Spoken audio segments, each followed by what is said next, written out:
Hi, everybody. That was an amusing Hello. backstage moment. Hello, everybody. Hey. Yeah, we're live.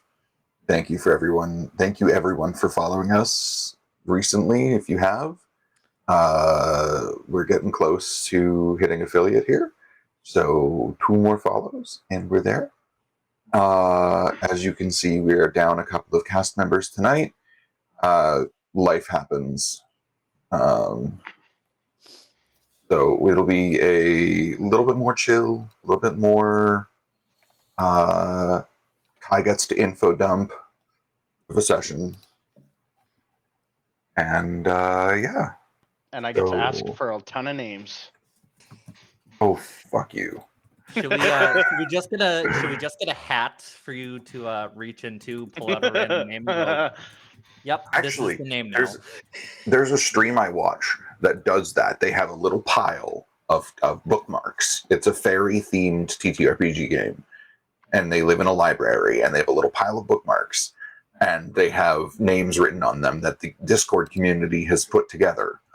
And whenever the GM needs a name, they just draw a bookmark and hand it to her. So yeah, we need to fucking do that.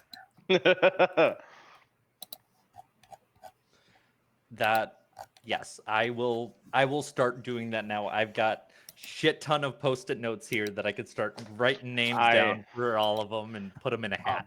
I'll bring my post-it notes back from work. I have a ton at work, and I'll start making names too. Fuck yeah. Oh, we'll split it for the races. I'll do certain races. You can do the others. Can I give you a set of cards real quick? What? I have a really interesting set of cards. It's not like a regular deck of cards. It's for writers, and it has names, races, professions. Ooh. You can just pull shit out of that. Okay. Should I give it to you now? Like, you can't keep it, but you can borrow it. Also, behold our Christmas tree in the window. Okay, bye. And behind Alexi. It is a cute Christmas tree. We have yet to set up ours. That's fair. So apparently NPCs are going to get a lot easier, but I don't know if this thing has names on it. No, what we really need is a Blood's usually asking me for characters that are like, let's see, this is a bartender and they need a name. Not like I need a random NPC. You know what we need in game is a deck of many things. Cool. I don't think a deck of many things would be beneficial for us because we're all chaotic as it is. Who wouldn't want to pull the Jester and just get a free 10,000 XP? Or cool. accidentally pull the one where we summon a lich. It's just a lich. It's just a lich. Y'all are level 4? Looking at our level 4 characters. I've got a lich level 7. Drop the airship on the lich. You kill it for a week? It'll just be back. Oh god. I mean, we couldn't kill the lich that we had, so we threw it in the ocean and just let it be crushed by the sea forever. So, options exist. Just saying. We had to fight a lich at level 7 or something. Power Word killed one of our party members. And we ended up blowing it up. Somehow we survived with 3 hit points each. And then we had an airship conveniently as well. So we took its phylactery and dropped it in the middle of the deepest part of the ocean. Look, I'm just saying, if that lich ever makes it out of the ocean, we would be so fucked. We would be so mad at us. Yeah. Say hi to the stream dog. Hi, Sky. Hello, Pupper. Okay, it's not playtime. Hi, Sky. Well, you gave her attention. Now she wants the more attention. Alrighty. I don't actually know what the Void card does in 5e, so you'll have to say what it does in chat. Oh, it's the one that makes your soul drawn. Your soul is drawn from your body and is contained in an object in a place of DM's choice. One or more powerful beings guard that place while your soul is trapped in this way. Your body is incapacitated. A wish spell cannot restore your soul. What? That's brutal. I'm so sorry, friend. What happened? Your I soul missed gets it. ripped from your body, and a wish spell cannot return your soul to your body. Yeah, And no, it's I heard guarded. that. What brought up bringing this up? Somebody in chat said I've pulled a void card every time I draw from that deck. Oh, that's a horrible card then. Damn. I'm sorry, Benny. That sucks. Alrighty. Much as I love this, and I could do this all night, we do have a game to play. Let's rock and roll. I guess we do. That's why we're here. That is why we're here. That is So- why I booked every Monday off. Hell yeah, buddy. Who wants to recap what happened when last we played? Because that was a while ago. Oh, that was a long time ago. Should I just read my recap? Would that be easier? Yes, my D&D brain is still trying to get the gears in kick for the last session. Because usually I'm an encyclopedia for last sessions, but I'm drawing luckily, a complete what's break other really than short. spending about an hour long buying an airship for me. Because I have the gold. yeah, last time was definitely very shopping session vibes. We headed back to Illa's warehouse after meeting with Mouse, regrouped with Ilamathri, and relayed all the information we gathered while out on errands. The news did not go over well, which is pretty understandable. Sorry about the headache. After discussing a plan, we shopped for supplies. Illa bought a warship, which should be ready within 3 to 4 weeks, and Zara Shasa Ali attempted unsuccessfully to work out a deal for cheaper health potions for the party, which was kind of amusing because they spent way longer than they should have, honestly. Once everyone was stocked up on their shopping trip, we drove to the Temple of Nuona. Upon arrival, Draithalon entered the building and sought out his contact, Brother Alban. Alban gave us access to a private meeting room where we could safely and discreetly discuss our business, and he served us like tea and asked about our connection to recent events, to which we let him know that we sought to prevent them, and asked about hatching a dragon egg. We talked about finding the dragon egg, spirit water, and a lot more. And Ray and I demanded that Alban and his order remain secretive about the revealed information. Meanwhile, Ilamathri tried to fend us off so that the poor guy could finish his lunch. Once Alban managed to scarf down some sandwiches, the party prepped to take Alban on a field trip to go see the dragon egg and hopefully identify it and assist with information about hatching it. And that's where we left off. Alrighty. And if I recall correctly, Brother Alban is a Goliath, which makes the height difference between him and Dre really funny. It is, Yes, he is a Goliath.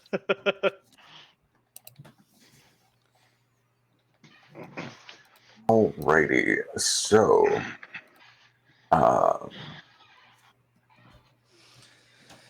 brain. We are driving back from the monastery. Yeah, we're driving to the university, I assume. Yes, I think that's what the next step was. Yes, to the university to look at the dragon egg with Goliath Monkman and kind of catch him up to speed a little bit more on what's going on with that. Mm-hmm. He did have a little freak out about the egg. Minor. Just a minor freak out. Just a minor, mile-long freak out. Just a minor one. No big deal.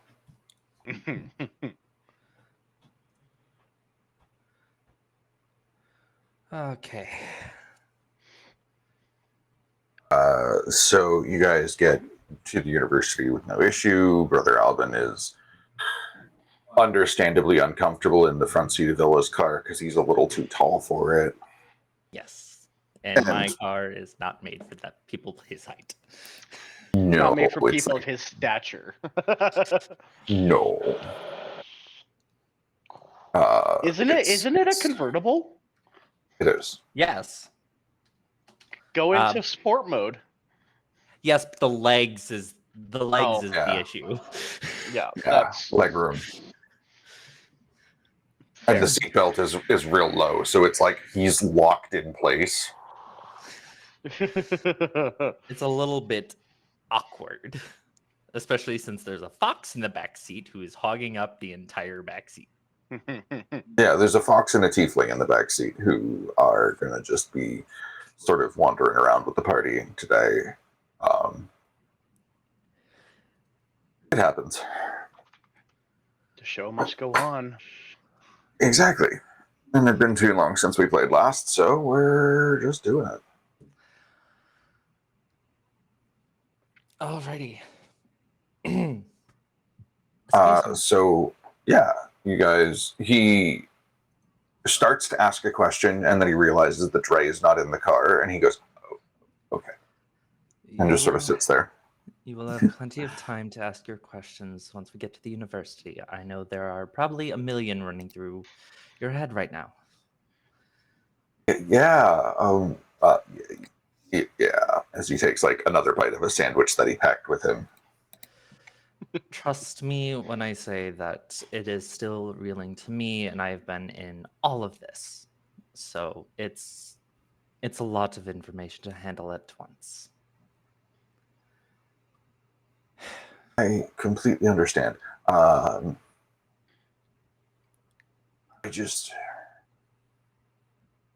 There's a lot going on in the world right now, and it seems like there's about to be more happening on a grander scale than there has been for some time. So I am very excited to be a part of that. I would hold on to your excitement. Dragon part, yes, is exciting, but apparently there is an approaching disaster as well. A deer. That is natural. That is natural when the world begins to shift.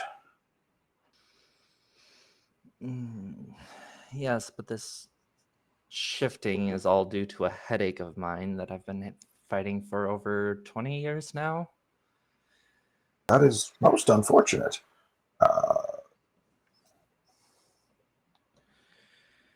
And he's gonna pull the oblivious card and be like, have you sought medical advice? Not a headache up here. He has a name. He is a living being. Oh, like a figurative headache. Okay, sorry. I'm bad at figurative things. It's fine.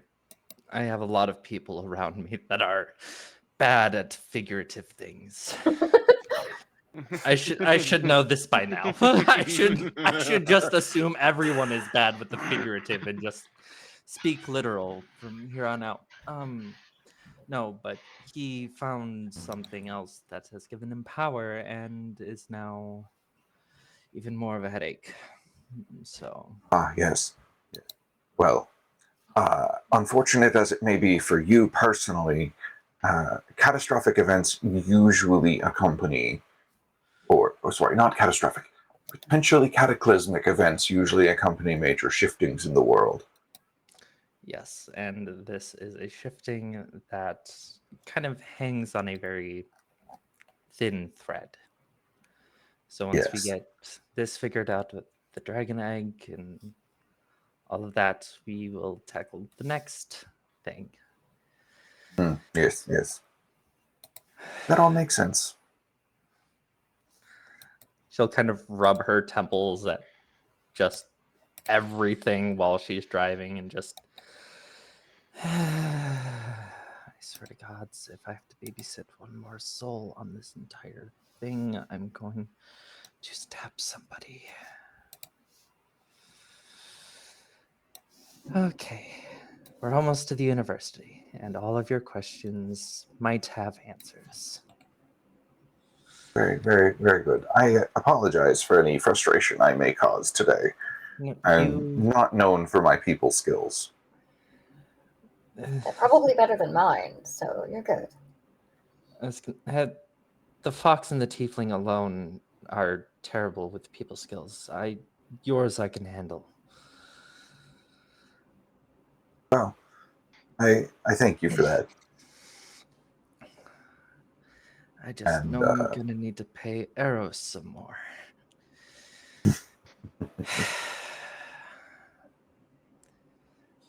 Yeah, you guys get to the university, no problem. Dre pulls up. They let your whole little convoy through because there's 2 cars and 2 bikes. There's a lot of people. More than Ilamathri intended, but it has to be done.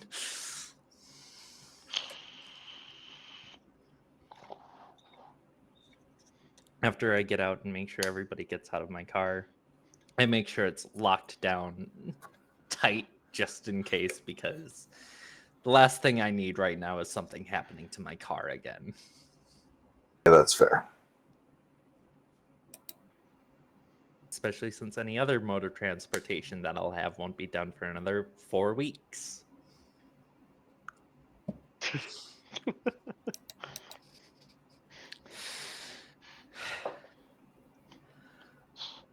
So do we have to pay the DM just to sleep for 4 weeks?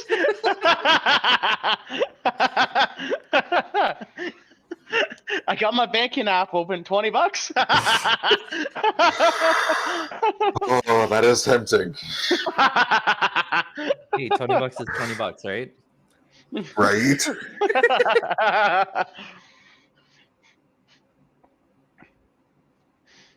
All right. So you get to the university. Everything, you get everything put away, like locked up, and bikes where they're supposed to go, cars and visitor parking, all of that jazz. And Brother Robin, sorry, you had something, bud? Yeah, I was Ilamathri. I'll pull up to Ilamathri as she's parking in Visitor and just say, "I'll meet you guys in my office. I have to go transfer the egg, as I don't think the dean will let all of you have access to her office. That is Yeah. fair. So you guys go meet in front of my office. I will get it transferred." All right. It And sounds I'll like go a plan. and I'll pull away to staff parking. I Yeah. assume there's staff parking. Absolutely. I don't want to park where the peasants park. Please. I ain't no fucking peasant. I have a higher parking I think he's standard. referring to the students. Well, that's where I have to park. So Yes, you're among the peasants. Potato. not me with my own pocket dimension lined with gold. Yeah, literally. All right. I'll go when I park. I'll go up and go. Is this the dean in her office, or am I? Yeah, she'd be in her office at this time of day. Okay. I'll knock before I enter. I'll knock and wait for her to answer. You knock and you look up as the door, you look up as the door just sort of swings open of its own accord. And she looks at you and goes, Dre, come in. Hello, Dean. I have brought someone from the. Sorry, what temple was it? Nuona. I have brought someone from the Temple of Nuana.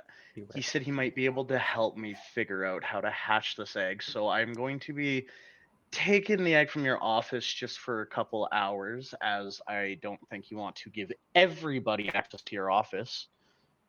So don't mind me, and I'll walk over to the egg. All right.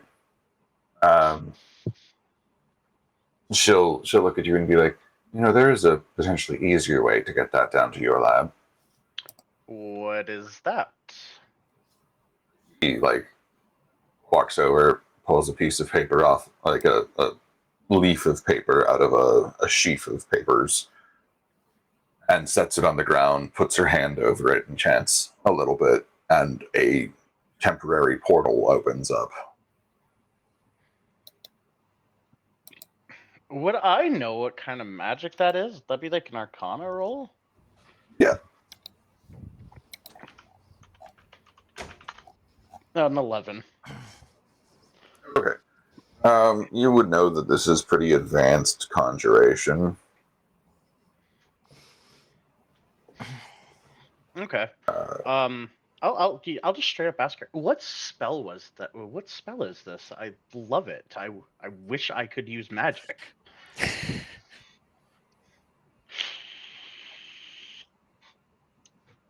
uh, she's like, it's not so much a standard spell as it is a variation or iteration on teleportation circle. And I'll just kind of look at my hands and try to like do some sort of like magical movement with them. Yeah, I wish I had magic. Maybe someday. Maybe someday. And then, so how does this work? I put the egg on the circle.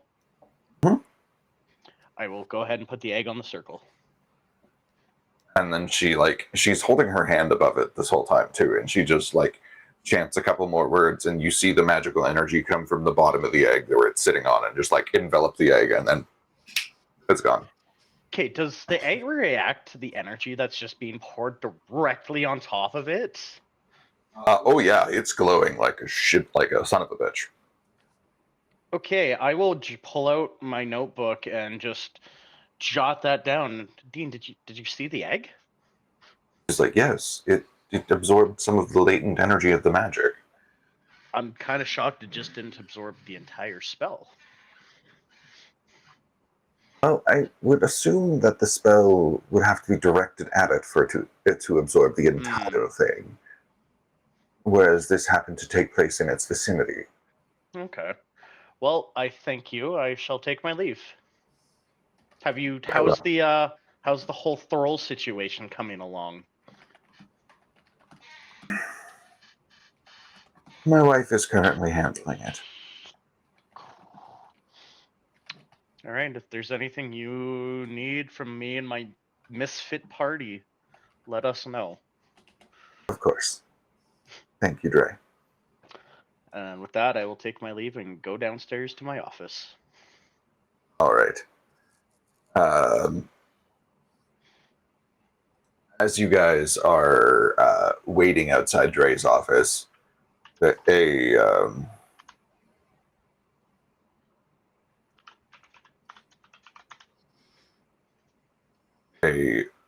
person, just a taller,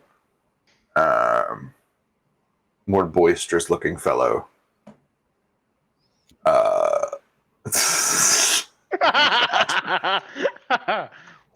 Oh, chat. Thank you, Six.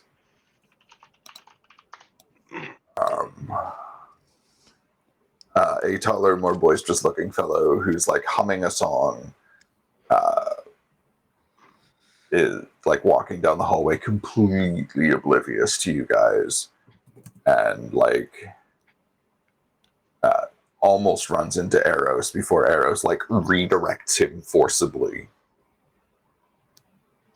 and is like looks around at you guys, kind of down at most of you, and goes, "Is that normal around here?" I'm sorry, what is normal? I've lost the definition. That's fair, boss. Just like that dude just ran into me and didn't even notice. Probably around here. At this point, just make sure you don't lose your head is really all I have to say. I'll do my best, boss. And he like steps towards the wall of the hallway that you're in, and just waits for Dre. Yeah, we're just waiting at this point because we got here and Dre told us to wait. So I'm not risking my publicity with the university by breaking into his office. You wouldn't be able to if you wanted to. Yeah, that's true. Could be a fun challenge. All right. So, Dre, you get back downstairs without too much issue, and you see this same fellow I was describing earlier walking through the hallways, head in a book, humming a song. He, Well, like, would I know him from yes, past? Okay. Yeah. What's his name? Peter Hancock. I It's a love it. horrible name. I love it. As I'm walking, hey Peter, what's up? He stops, looks down. He's almost running you over, and he's just like, "Oh, hi, Dre. How's it going? Just really good book.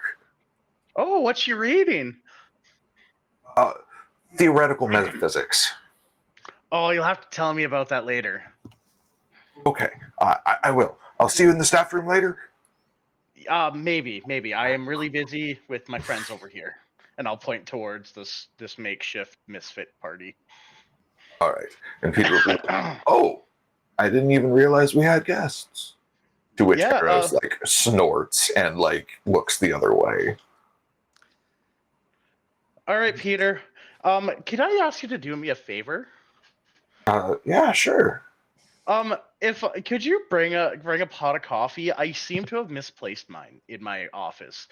Even if you just brought me something to make coffee, I would be great. Yeah, I could totally do that. I'll have to put my book down, unfortunately, but that's okay.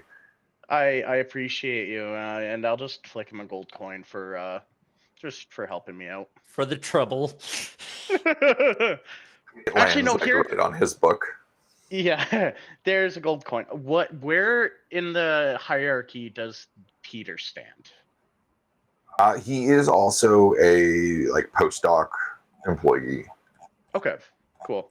So he's not an underling, so I can't just make him do it. No. Thank you, Peter. Just knock. I have some heightened security on my room, so I kind of blocked out everybody prior who was allowed into my office. So just knock. Yeah, of course. Is everything okay? No. You'll know about it in the next coming up Okay. weeks. Okay. Well, I hope that everything in the world of archaeology settles itself out. You know it never does.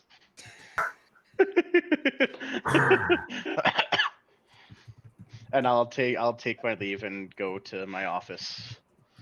So, you guys made it. How long were you guys waiting? Honestly, I don't know. I zoned out the whole time. Not too long. Okay. I don't. Ilamathri, have you been in? Have I given you access to my office yet? I don't believe you have. Okay. Just come with me. Everybody, the rest of you, go in. Ilamathri, and what race is your follower? He's a tiefling. Mr. Tiefling, I'm gonna need you and Ilamathri to just wait here for a second. Okay. So once everybody goes in, I'll go in and I will turn around at the front door, and I will just say, I'll say Ilamathri's full name, and then I will ask Mr. Tiefling, what is your name? Full name. Arrow. Does he have a last name? No. He's like It's Ilamathri. just just Eros, first sir. Just Eros? Okay. Ilamathri, Eros. Granted. And can you guys step through? Just want to make sure that worked. I will hesitantly step through the doorway. Okay, Yeah, you're good.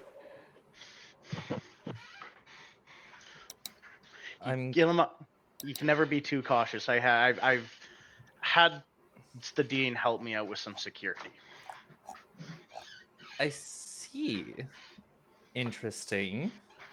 It's not as good as her security upstairs, but it does the trick. And here I was, about 2 minutes away from breaking the door down. No, I would not do that. There are many alarms in this building, and there's many high-level people you don't want to piss off. That's why I said I was 2 minutes away from it.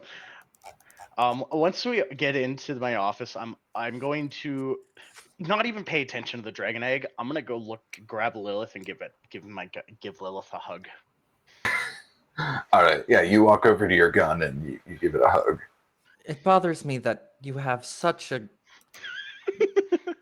Intimate bond, relationship with his gun. such a bond, I will say, with a weapon. What is wrong with having a bond with a weapon?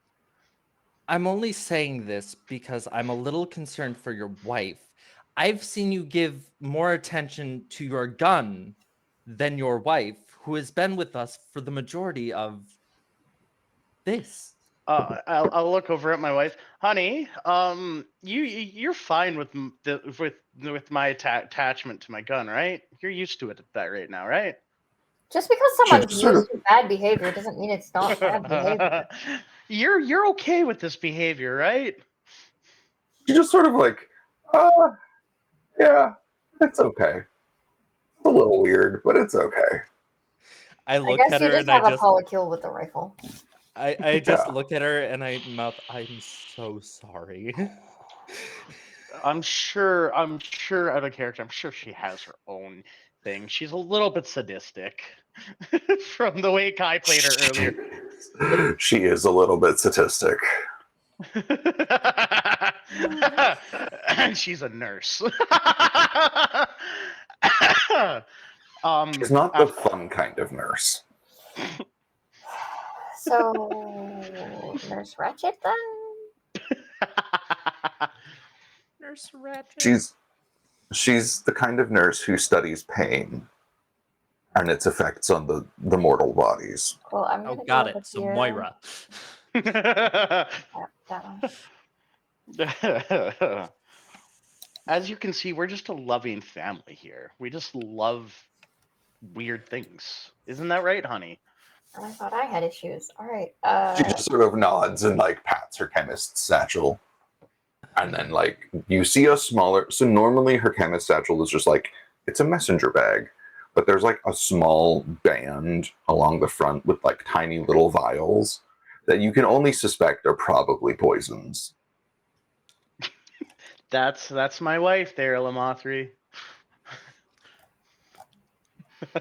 And tell me why I haven't come to you in the past for your poisons. Ketla's just like, I haven't started selling yet. I have a business opportunity for you later. But for now, let's Careful, she's still working on her PhD, Lamathri. hey, just because she's making her way to the top doesn't mean that she can't give out some samples. Or run some tests on some pain in the asses. Like, ooh, testing. I like testing. I'll have Eros give you the list. Okay. She smiles as Oh. much as a kobold can smile. Just Just like the Big, grin spiky showing, grin. big grin showing teeth, like that, like Yeah, a dog, exactly. just like. Yeah, exactly. Just a maw full of teeth. Anyway, Brother Albin looks at Dre and he's like standing in the hallway too. He's like, "Do I have permission to come in, Dre?" Oh, yes. Sorry. I'll say his name and granted. And he walks in and he's just like, "Thanks. Sorry, I didn't want to say anything because there was this whole conversation, but getting weird in the hallway. Some dude gave me a coffee maker." Oh, perfect. I was looking for. I asked Peter to go. One of the other PhD staff to get me a coffee pot because I lost mine. Oh, well, that's really unfortunate. I mean, if I you could look make you a around the pot of room, tea. I need coffee, Okay. and I make my coffee extra strong. at this point, I'm going to need a glass of that as well. Cup of coffee. Ilamothri, I might have something for you, and I'll go to my back pantry and I'll pull out a bottle of whiskey. I'll put it on the counter. Will this do, Ilamothri? Yoink! Hey, I that's needed that. a nice bottle. Don't drink it all. I know how to handle my liquor, thank you. And I'll set it back down after taking a swig. All right. Yes. So the dragon egg should be here. I'm gonna look around. Yeah, it's like on your bench, like your workbench kind of thing. Oh wow! The dean. I'll say in character. The dean's spell worked. Perfect. You doubt I'm- one of the archmages of the university? I'm gonna look at Eros like, what the fuck did he think was gonna happen? I don't know this. It's a dragon egg. No one in living history has seen a dragon egg before. I did. So brother, egg, go nuts, and I'll walk over and close the door. Just don't break it. He's gonna look at you and be like, "Do you understand how dragon eggs are composed?" I'm saying this from recent experience. If there is a will, there is a way. Okay, let's just say you found this in the tomb of the last emperor of the third Vonphian dynasty, Faisal ibn Vonphi.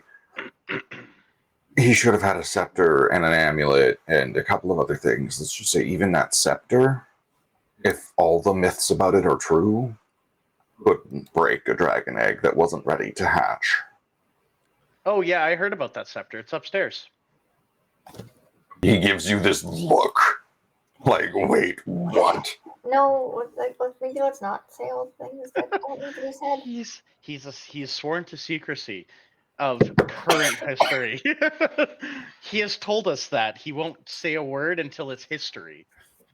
Question: I forget last session. Did he give me a verbal oath that he will not say?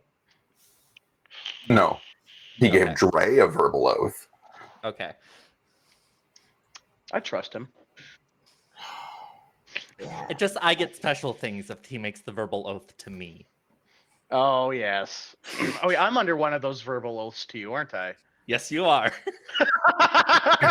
So is Ketla. So is Ketla.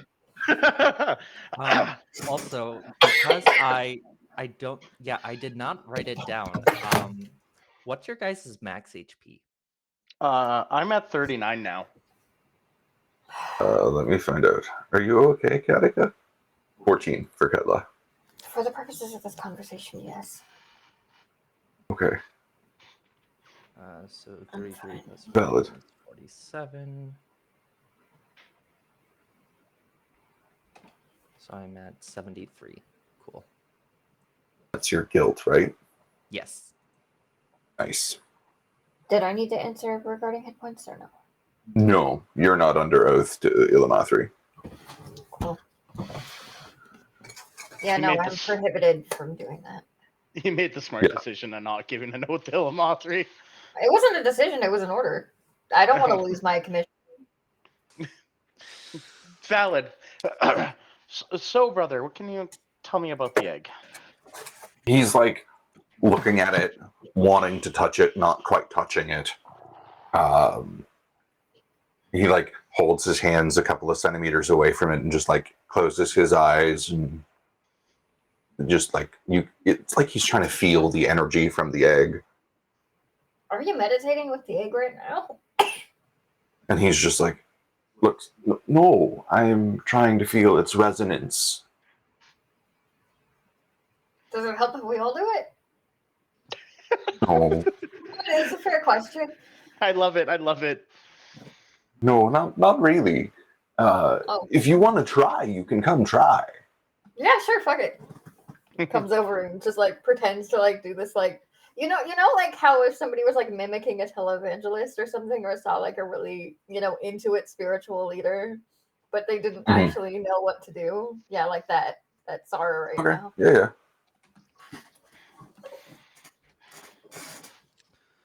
I'm trying to Fair communicate enough. with the egg. We are trying to communicate with the egg right now. In that case, Do I have to make roll it? me an Arcana check.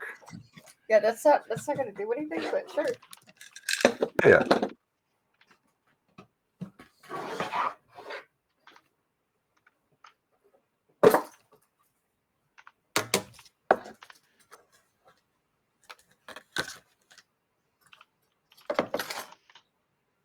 Also, I don't know if the person is watching stream, but thank you to the person that got me these M pins. They're lovely. I love them all when I'm wearing them all at various cons.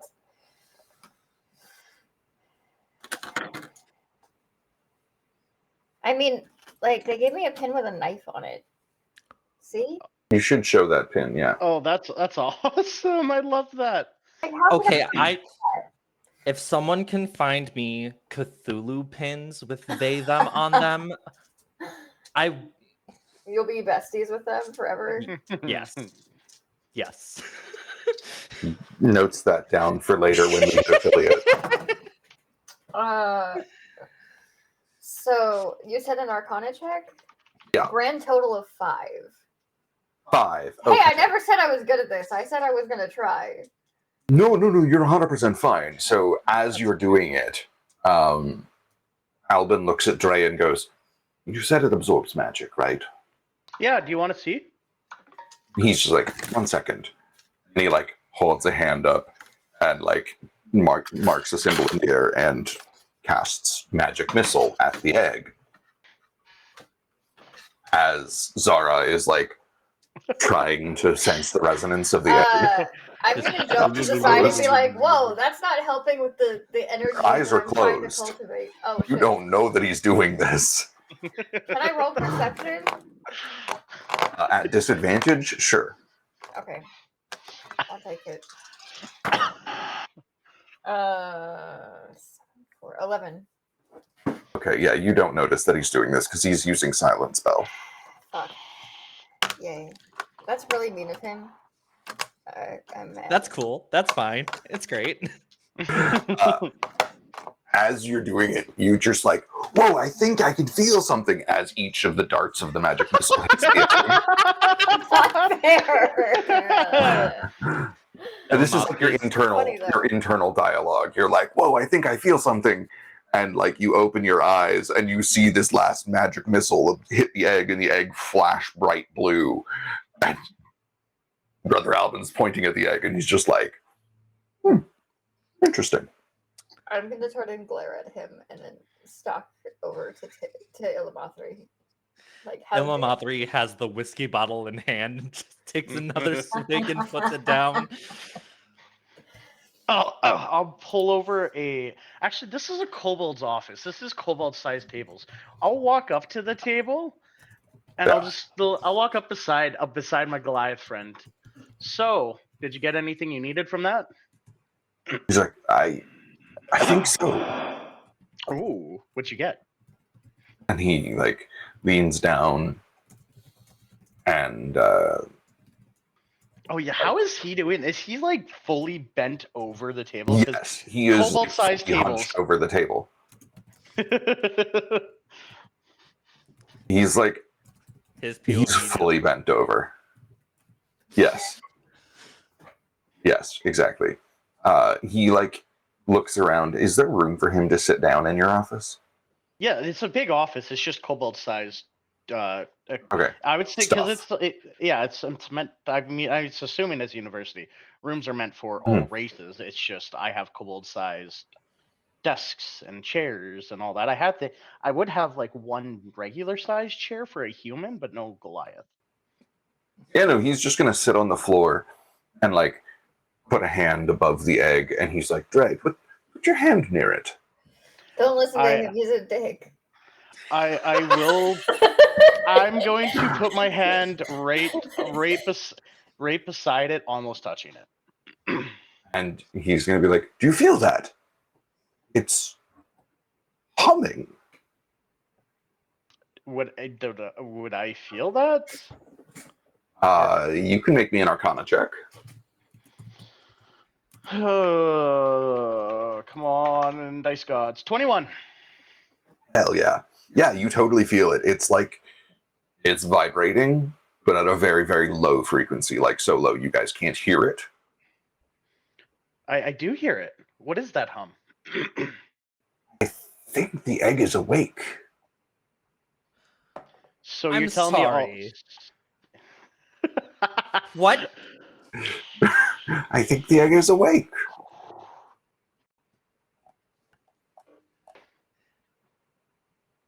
Ilamothri goes to reach for a chair. You're saying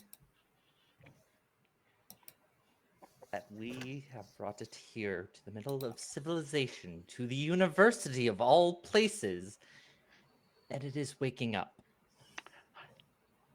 Yeah. Well, I don't see the problem with this.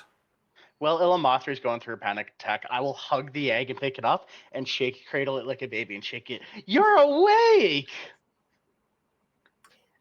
I'm gonna step outside and take a long breath because this is far too many insane things in the space of like a day and a half. I'm just gonna look at Eros for help. Like, is the job normally like this? Like, what the fuck? Please help, advise. Nice guy. Ilamothri's pale skin tone, that is a natural pale, has somehow become even more pale. Eros is going to look at both of you, Zara and Ilamothri, and just be like, this is what you've all been dealing with? I'm just usually a shipping agent. Maybe I went into the wrong career, honestly. Who knows? We'll find out, I guess. So, Dre just still cradling the egg and shaking it. can one of you please tell me that when this thing hatches, it isn't going to go on a rampage? I mean, won't it be a little small to go on a rampage? I have seen some terrible things come from small creatures. We could stab it first. We are not stabbing the dragon. If it attacks people! We will still not stab it. We will gently push it out of the city. How? With brooms? We will spray it with water bottles. You're gonna spray bottle the dragon like a cat. I look at the tabaxi who says that. What? House cats are different than me, okay?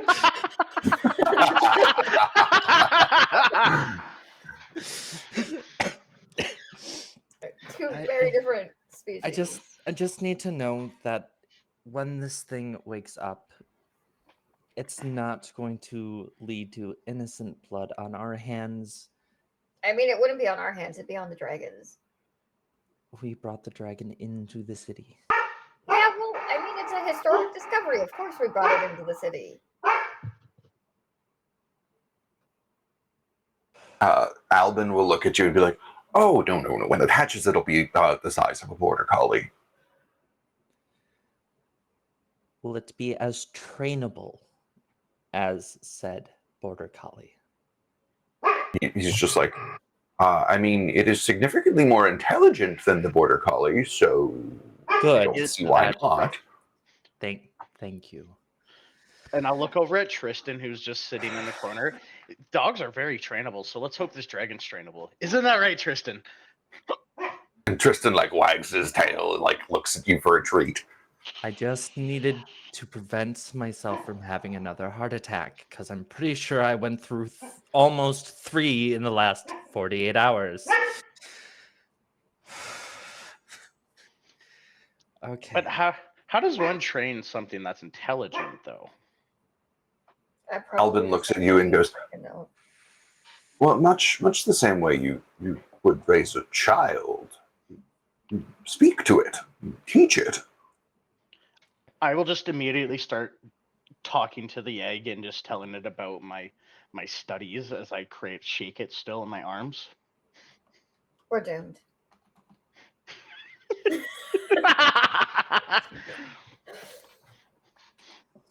I'm,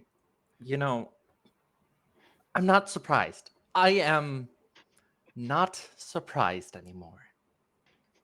Hey, this heart could have come from my ancestry. Could have come from my bloodline.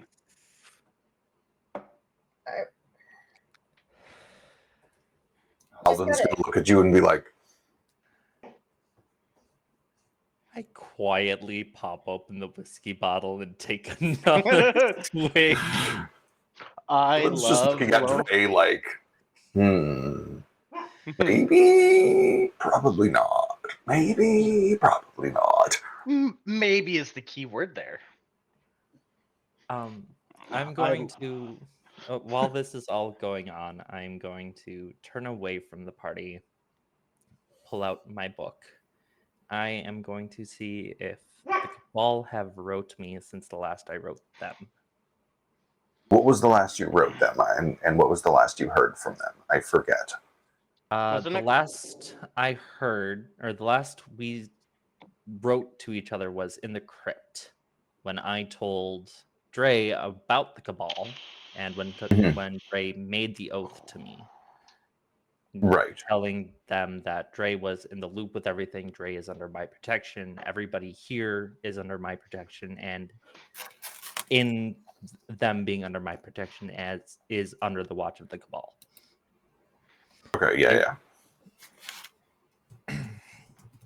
Is this like scary dog Uh, privilege that I have right now?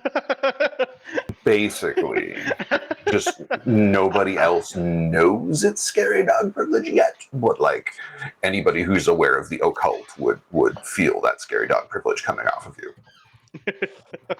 Got it. Um,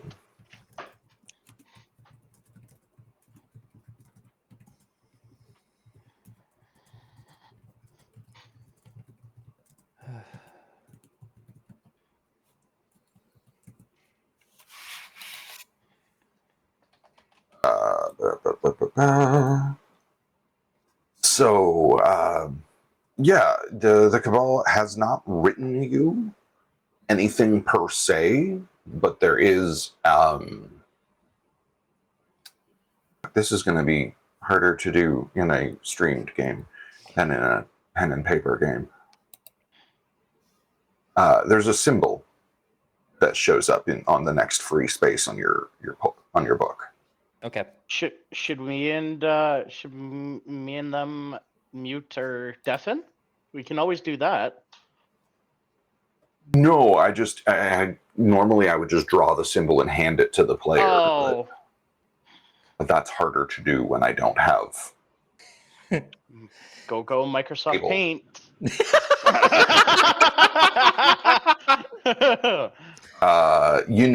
Once I get my drawing tablet set up on this laptop, I might actually try to do that with Krita, but for now, basically there's an Ouroboros, but it's a winged dragon instead of a weird. Okay. And in the center of it is the crown that's usually associated with Vonphian.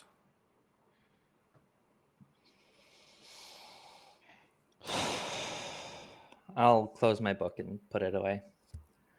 Okay. Illa's mood, you guys have seen, like, immediately calmed the fuck down. I'm gonna just curiously tilt my head over at Illa, but I'm not gonna ask questions because it's not my place. Dre just not paying attention to anything that's going around him as he just keeps mumbling to the egg. Valid. Okay. All right. So Albin's going to look at Dre and be like, do you want me to still be studying that, or are you going to be babying it? Oh, sorry.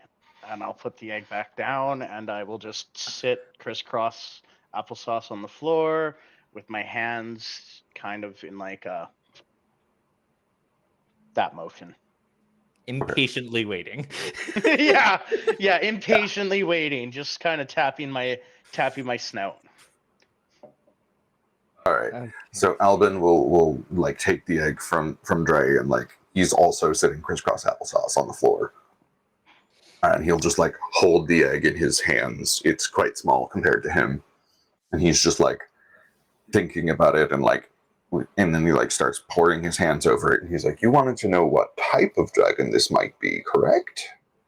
Type, how to hatch, just anything you can tell me. Yes. Well, given the scale patterning and the color of the glow as it absorbed magic, I would have to assume it's some sort of cold-based dragon, some sort of frost-based dragon, which is strange finding it in the middle of the desert, but it does point at something potentially very interesting. Would there be any reasoning that I would know from my like historical studies that connects frost with the desert? No. All the dragons mentioned in Vonphian history are like fire, lightning, acid. They're something else. They're not frost-based dragons. Okay. Off that, what do you think? What's so interesting about? I know there haven't been any frost dragons in the Vonphis history. What's your deduction? What's your scientific? What's your hypothesis? He's just like, well, it's far too early to say, but there is a chance this could be connected to. No, that's ludicrous. No, it's ludicrous. Tell me. Speak your mind. Speak freely. Well, you know the spine of the world, correct? Correct. You would know this. It's the largest mountain range in the world. It spans like 7 countries. Didn't I get a vision of that when I touched the egg? Yes.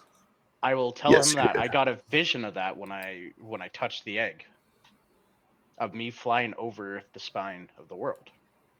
The spine of the world is supposedly a dragon. He's gonna like nod and be like, well, yes, it's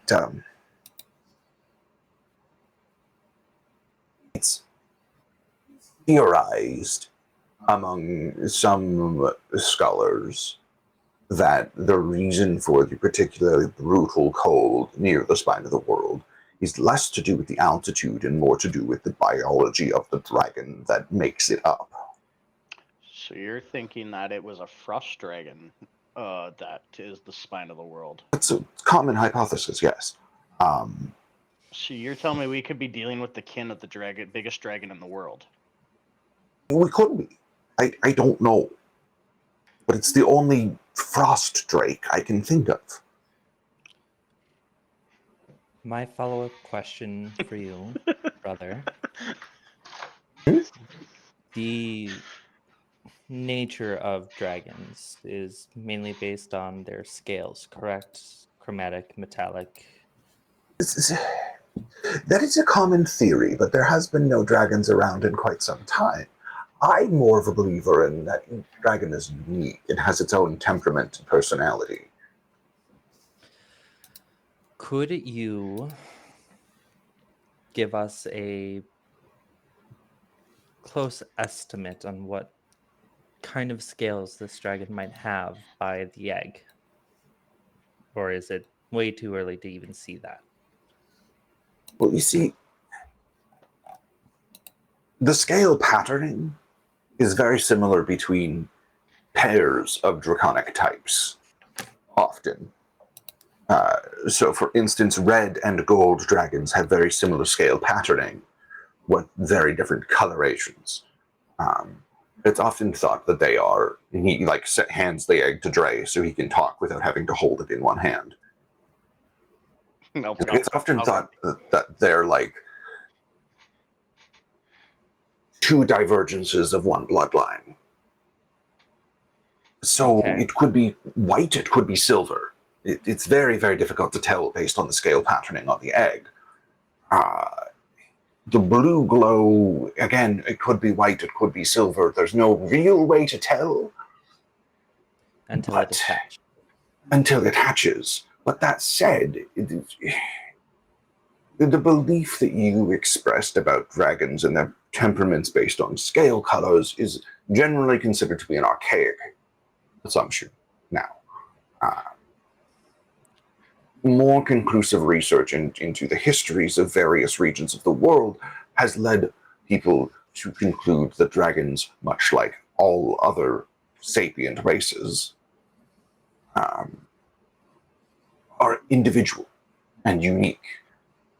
And while certain cultures among dragons, when there were such things, would promote various values, it has less to do with the color of the dragon so much as the Nature versus lineage, nurture. the family, the upbringing. And when dragons are raised by dragons, it's very different. In all instances where a dragon has been raised by a mortal, the dragon's personage has come more in line with that of the mortals who raised it than not. So you're saying be a good parent and don't traumatize the baby? Basically, yes. Got it. It's a nature versus nurture thing, like with most creatures. Cool, so I shouldn't be around the dragon once it... You will be fine. Dre is going to be the main parent. You will be fine. Yeah, that doesn't help. It's I'll definitely just- not helping. No offense. So, Larry. I'll just, none taken. I may be smart, but I'm kind of dumb. High int low whiz. I didn't have to say it this time.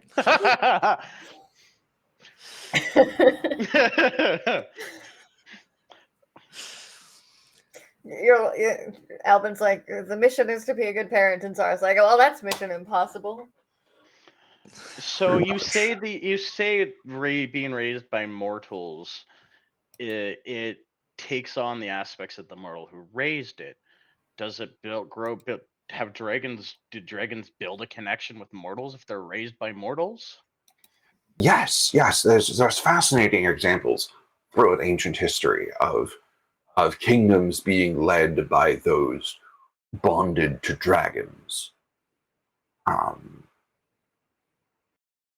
Or massive changes happening in the timeline because dragons bonded with mortals. There's multiple theories as to why this happens, but the prevailing belief is that when a dragon is not raised by dragonkind, it usually finds a mortal to bond to.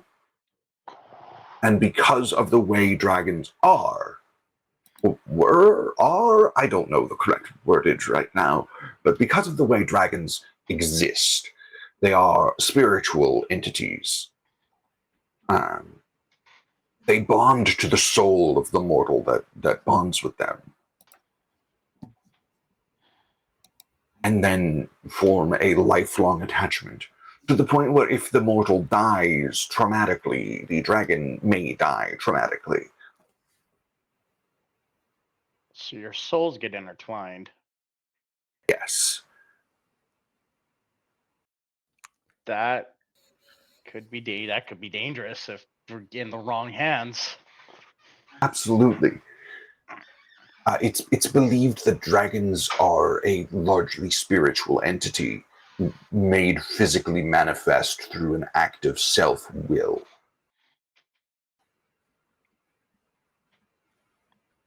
I'm just gonna look at Eros like this is clearly a discussion that we both are not ready for, because our job is just killing people, mate. And moving stuff around and shipping things. Eros is like, no, mostly the former. I mean, I wasn't specifying what stuff. I was just like giving him a well, this is above my pay grade.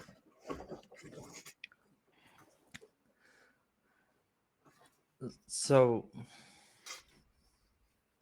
you're saying that the being that is going to come out of that egg will essentially bond their soul with who they see their parent as.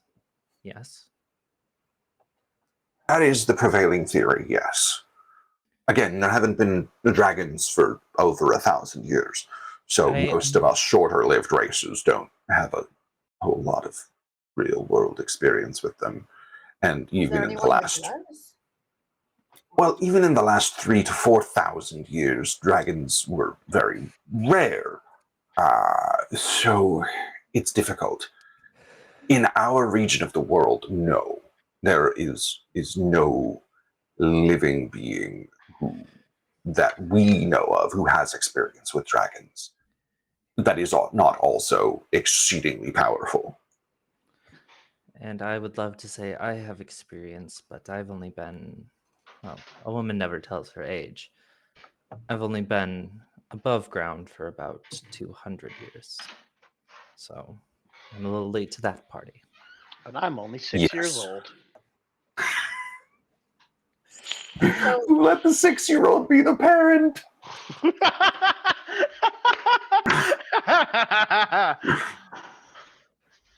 listen, Okay. I'm not gonna ever have kids now or any time in the future.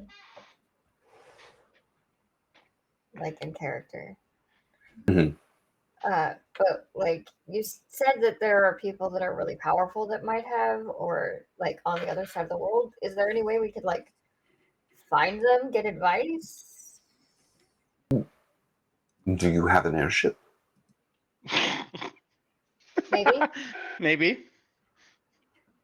That's not a helpful answer, guys. Say we Yes. had the means to In travel. in the hypothetically. process. Oh, well, in that case, it's a speculation, but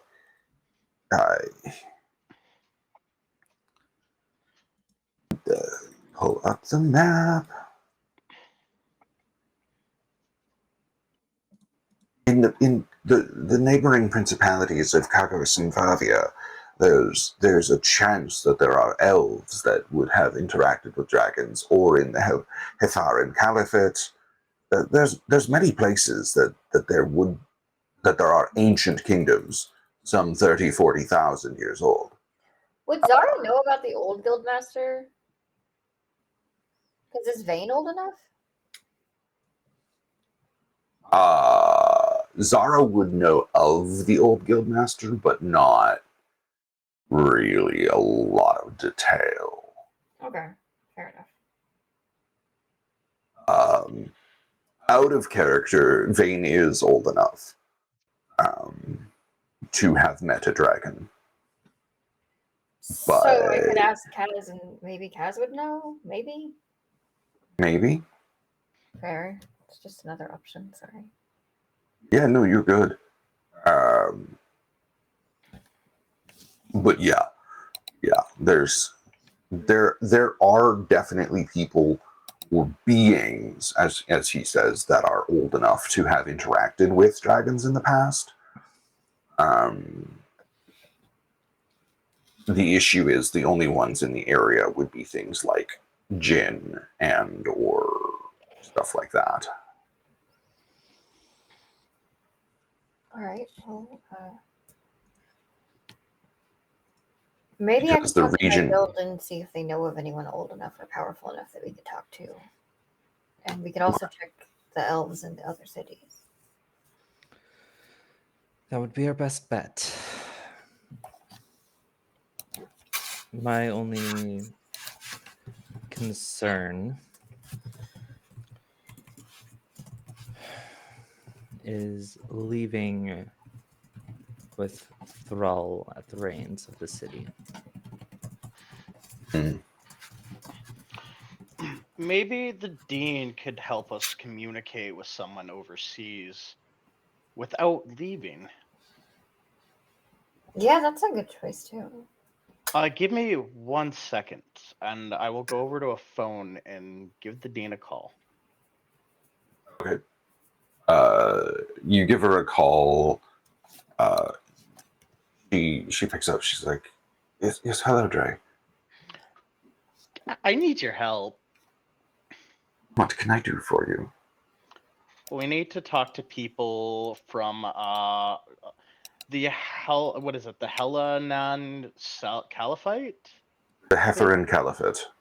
That we need to talk to someone from there. Is there any way you can help us get communication over there without us having to go over there? She's like, immediately, no. Given some time, there is a chance. We need to talk to someone It's from a one of their. long way. Need to talk to someone from one of their ancient civilizations. Well, the entire caliphate is several millennia old and has been ruled by the same family for the last 18,000 years. So it's not unlikely that they would have oral traditions. Are they very orally are there oral traditions passed on, or are they written traditions and written history? a bit of both.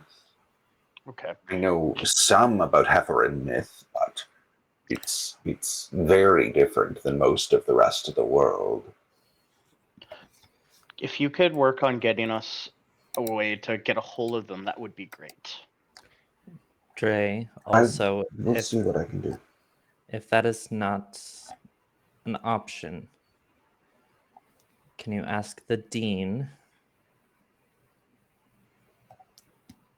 I hate to say this, but keep an eye on Thrall if we do have to leave.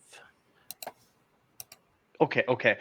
And Ilamathri would ask me to ask you, if we do end up having to leave, are you able? You're already keeping your eye on Thrall, right? Yes, and my wife is handling him in the political state of things. I'll kind of put my hand over the ring, over the talking. Yeah, Ilamathri, her and her wife are both taking care of it. I think the city's in good hands right now. As long as they don't fall completely into thralls. That is all I care about at this moment. You never know. He's got the big, powerful magic amulet.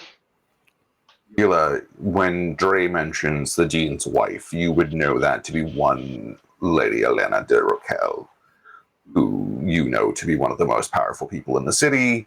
She's also a well-known blood mage. Yes.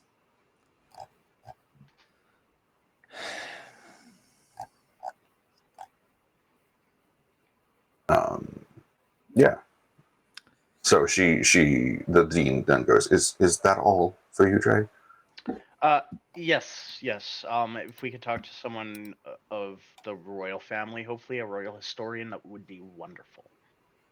I will see what I can do for you. Thank you, Dean, and I will hang up. If her wife is keeping a closer eye on Thrall politically, then that is less to worry about, seeing how Thrall can't speak his way out of anything. Dean also did mention that she might be able to get us a means of communication with hopefully a royal historian over there. Okay. This is me planning for the possibility of needing to leave. Because at this point, there is no guarantee with anything. That dragon egg, Thrall, the way things are looking right now, there is no guarantee about anything. Mm-hmm. We need to make contingencies. We need to be careful about what we do and what we plan. I think a good contingency is if we have to go there, we pack up your warehouse. I pack up my office. We all pack up what we have, and we just leave and come back when we can. I think we should also talk with the dean about taking the scepter. I know she's got a lot of power. I know it's going to be hard for us to talk our way into getting the scepter from her. But we need to keep that away from Thrall. I'm certain the Dean and the Brooks are more than capable of doing that. They probably only want to not get involved because it's a risky political move, not because they can't. If it really came down to it, I'm sure the Rooks would be able to end him in a quick second. Knowing Thrall the way that I do, he is greedy and his avarice will get the better of him. We also don't know what the powers of that necklace do.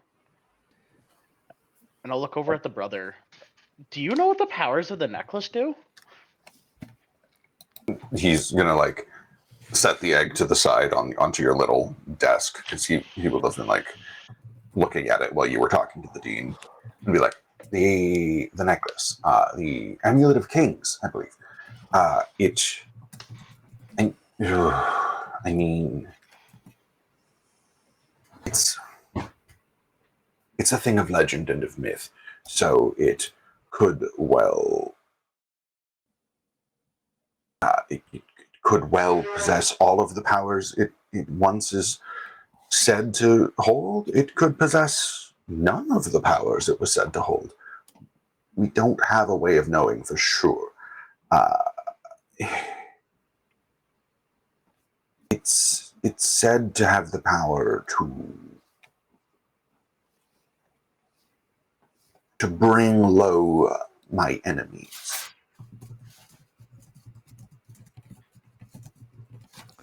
That's not good in the hands of Thrall, is it there, Ilamathri? Nope.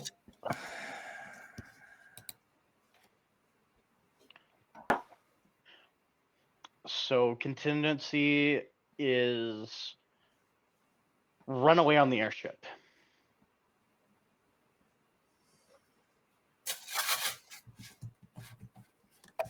Is that what we've come up with so far, Ilamathri?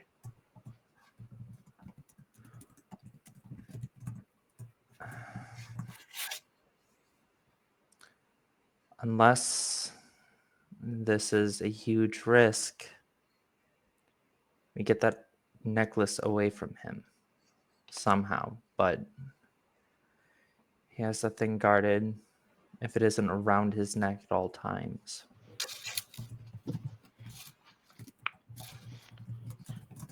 I don't think that's going to be our plan of action right now. No, it's not. I think right now the best thing for us to do is to get everything ready to go onto the airship. I agree. I will turn to brother. What's his name? Albin. Brother Alvin. Alvin, are you allowed to leave your temple? Do you want to be a part of history? Yeah. Give me 1 second. IRL stuff just popped up. No worries. I feel like bringing Brother Alvin might be a good idea for recorded history for our adventures, right? It wouldn't be a bad Brother idea. Albin looks at you and he's just like, yes, we're allowed to leave our temples, churches, whatever you wish to call them, the halls of knowledge, as we call them. We're allowed to leave at will. I would need to make some preparations, but are you asking me to go on a historic venture with you? I'll look at Ilamathri and I'll just kind of tilt my head and just kind of shrug. There is room, and you are more than welcome to join us. But that does come with a small price. I was helping set you up for contracts. Are you willing to pay that price? He'll look at you very concerned and just be like, what precisely is that price? Nothing of material value, and nothing of your soul or such things. Just a verbal oath, if not a paper signed contract with me. He's going to look at you and he's going to be like, if I might take you aside and speak candidly, Very well. And he'll take you aside for a moment, and we'll go. We're gonna go on our human break right before that, and when we come back, it'll just be three of us. Alexi needs to go. Life is kind of happening, Okay. Yeah. No worries. Well, thank so you it'll for be the coming. three of us, and we'll do planning. And Zara is gonna go back to the rooks and pursue them as an option Okay. for a place to find someone old enough to have maybe interacted with dragons.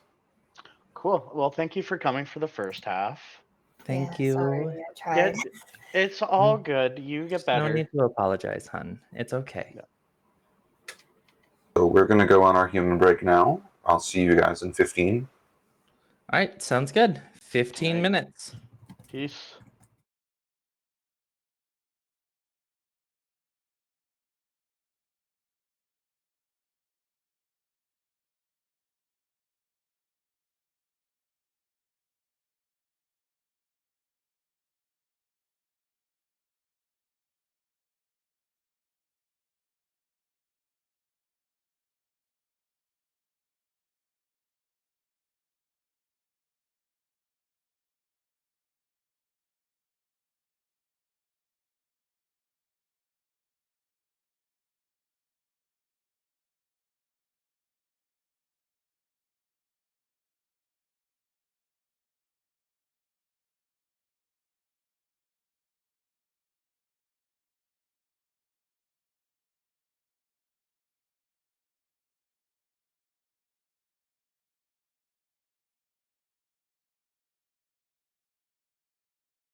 Welcome back, everybody.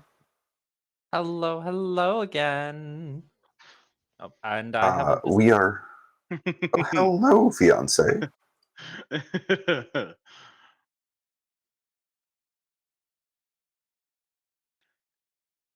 One Hi, moment. Tim's fiance. They say hi.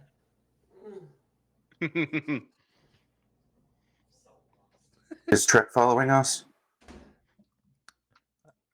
No, but I will yell at him too. Okay, good. All right. All right. So,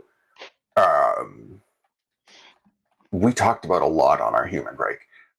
God, my brain.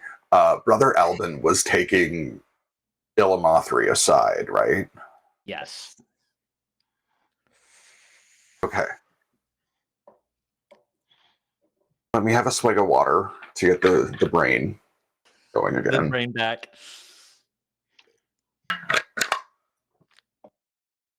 Okay. Crack. There goes every joint in my hands. Alrighty. So Brother Albin takes Illimathri aside. She steps out into the hallway, away from the rest of the group. Checks, makes sure everybody is gone. Like nobody else is in the hallway, because you're in like a basement laboratory hallway. You're not in a super busy hallway. Yeah. And he looks at you and goes, "I'm aware of your allegiances. I can see the guilt in your eyes and in your veins. Not often one does, so I am surprised. Due to this, I am hesitant to swear an oath or sign a contract, given the nature of my station as a man of the clergy of Nuona." This is not. Let me phrase it this way. A verbal oath to me is nothing like the contracts that I have. The physical contracts that I have and that I write are far more powerful than the oath that a verbal oath can give. A verbal oath is just more of a concrete way of making sure you are truthful. I'm not saying that you are a liar by any means. I'm not saying that I do not trust you. I do trust you, which is why I'm letting you aboard my airship. But this is a way for me and my associates to know that you will not stab us in the back. He looks at you and goes, I understand your concerns. I only ask that you understand mine. My oath is to preserving the events of history as they happen. That can be your oath to me as well. I You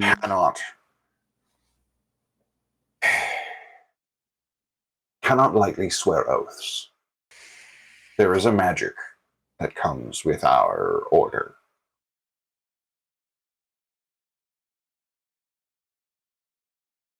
All vows, all oaths that a member of my clergy swears become soul-binding. Whether to one such as yourself, one such as your patrons, or myself to Dre. There is a magic that is used on us to keep us neutral and truthful about the events of history that alters the way our bodies and our souls and our minds are affected by oaths. I need you to understand that when I say my oath is to the preservation of history as it happens, I will take no sides. I will stab no one in the back. I will simply be an observer. and a recorder. I understand that is acceptable. That is all I needed to know, is that you will not harm any of us intentionally. Never. In the worldview my order espouses, all lives are considered sacred because all lives can affect the timeline of history. That I will not get in your way. I will not stop you from taking another's life. But I will not bring harm to anyone. Despite being capable of great harm, it is a the only shame that time we are it is Go a for it. shame that one of your stature is a pacifist. not necessarily a pacifist, just I will not engage unless the safety of myself and my ability to record history is at risk. Very well. Then Should that happen, I assure you your crew will remain safe. I appreciate it.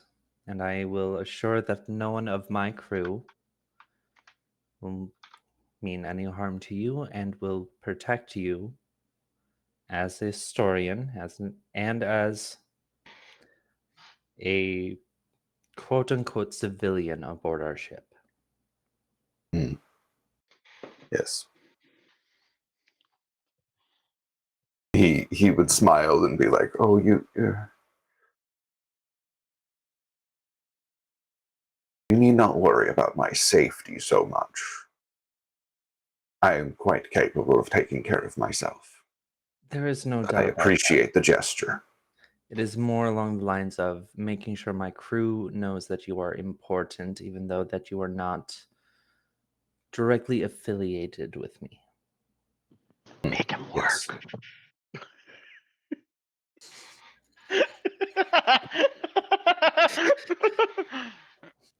Because my crew is very loyal to me, and they are weary of those that they have not seen before, especially in the line of business that I run. So they take me at my word, and my word is law for them. Very well. In that case, I think we've come to an understanding. We have. I will. And should your patrons ever choose to reveal something to you, I hope that you share it with me.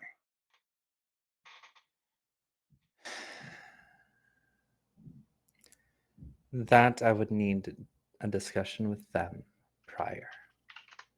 They are fairly strict on who my tongue speaks to when regarding to them. Yes, I understand. I more meant that should they reveal anything of historic significance. That I will let you know. Very well. Thank you, Ilamathri. Thank you, brother. And I will motion him to step back into Dre's office. He ducks through the door and steps back in and looks at everybody and goes, "So, does anybody else have questions?" Yeah, how do we hatch the egg?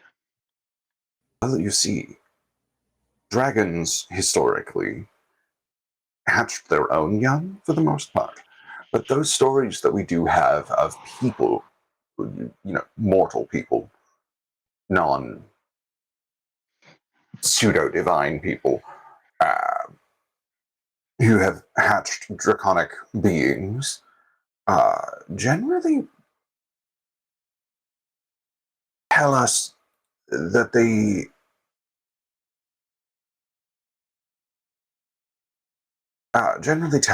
they require great magical energy,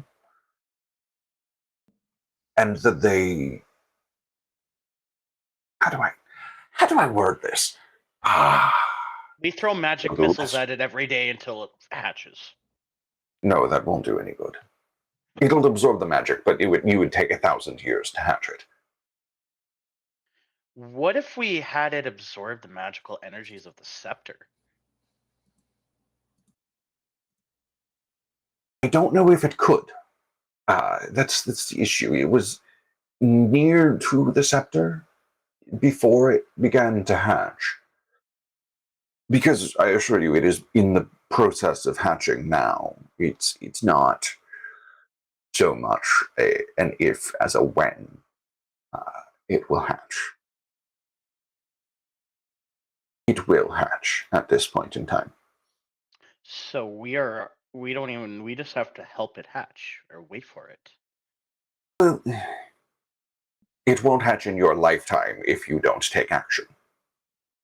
Okay. It might hatch in hers, and he points at Ilamathri. But might is the operative word, as this world is known for great violence. So what do we do to get this to hatch? Well, you see, oftentimes the stories of mortal beings hatching dragons include grand adventures, epic tales. So what you're saying is that we need to leave the country and go on a adventure for us to kickstart the birthing process of a dragon. It might help, but there's other possible ways that you could acquire the help you need. For instance, it will absorb the latent magical energies of anything near it, as you have observed. It will absorb the latent magical energies of places near it and people near it. So, for instance, if you could see right now, there is likely a small tether of magic siphoning from myself into the egg as we speak.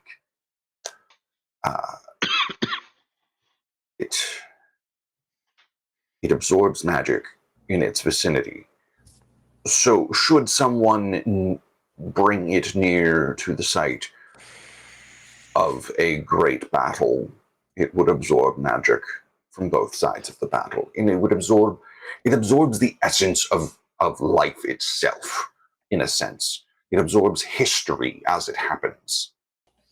This dragon is sapient and aware right now. It is observing the world in a way that we don't understand. The thing is, it is making itself physically manifest.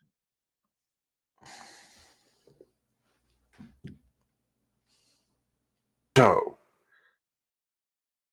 events of historic natures, large-scale changes in the world,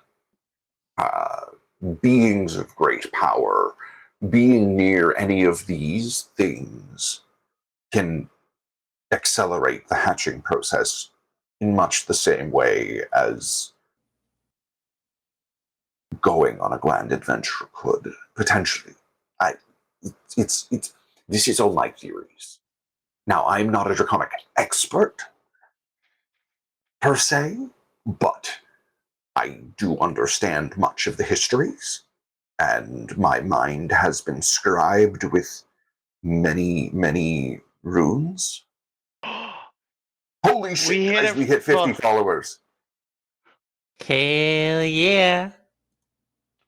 Whoop whoop. Who is the 50th follower? I'm trying to find that out right now. Thank you, butthead. Thank you, Snow Empress. I'm assuming that's Trip. That is Trip. Thank you. Woo! We hit 50. We hit 50, and after we finish this stream, we'll have hit all the other boxes. Let's go. Get ready to smash that subscribe button. Yeah, buddy. Hell yeah, buddy. Focus! We got there, guys. We got there. Folks, we got him. Sorry, life has been kind of shit lately, so There you getting go. a big goal like this happening and actually occurring is like really exciting for me. Let's go. No, this is fucking awesome. Thank you guys. Thank you, Prip. That's your name.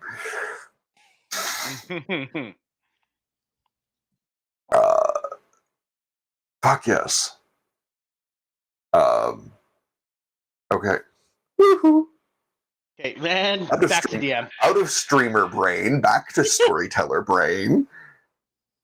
So Brother Alvin looks at me and he's like, I am no great expert on things draconic, but my mind has been scribed with runes that allow me to recall every detail I've ever learned. And so far, what you have learned has been based on mythos and It possibility, has been which based on myth and legend. Yes. is not Which terrible. It is a good thing to know. But all signs, it seems, are pointing us out of Vonphis.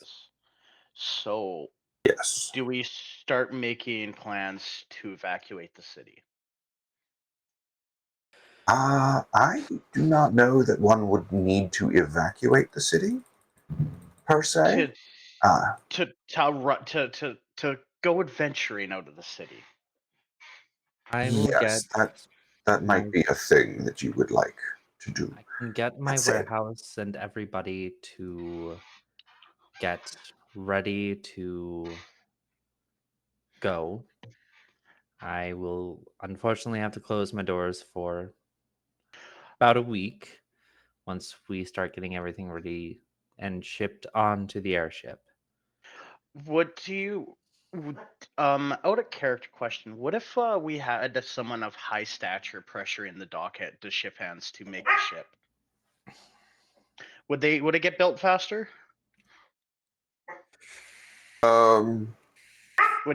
Say I was to ask the dean for a favor, because to help the dragon egg, would she be able to put her hand in the pot and be able to speed up the process, even by a week? Here's the thing: there's only so fast you can build an airship safely. Yes. What if she was able to get? They're already at the point of basically just finishing work. It's just a matter of getting the finishing work done. So it's the fine details, like Ilamathri chose which type of power source and propulsion she wanted. She happened to choose one of the two most complex ones. So the alchemical engine is far more complex than a standard internal combustion or steam-powered engine, that sort of thing. Would I be able to go help? Or do they have people who are very keen, like smart with the alchemic engines? They have experts, like they have master craftsmen working on it. The issue is more that it takes time to precisely machine all of the components and build them, and every engine is custom built. We're not in an age of mass manufacturing yet. We're in an age of everything is custom built. Okay. Everything is one at a time. Good thing we didn't go with the enslavation of a air elemental as the engine. As one of the ships, one of the ships I was reading enslaves an air elemental. I think it's the Zephyr. Sounds about right. That. I was just asking to maybe speed the process up, but yeah, unfortunately, it's much like the health potion thing with Zara asking about it. It's a limitation of the age. You're not in an age of high technology, so making these advanced components does take a good amount of time. Why does it sound like there's going to be a time skip? Well, that is something we're going to talk about post game with the rest of the cast. But yeah, I don't think you could reasonably speed it up by anything more than 1 or 2 days. That said, if you asked the dean for people who Oh, help make the crew of the airship and things like that. yes. Yes. Okay. Okay. That might be doable. I also have to ask her about Ketla. Yes. Okay. So there's some things you'll need to talk with the dean about, but yeah. Okay. Okay. Okay. I'll let you two continue. Okay.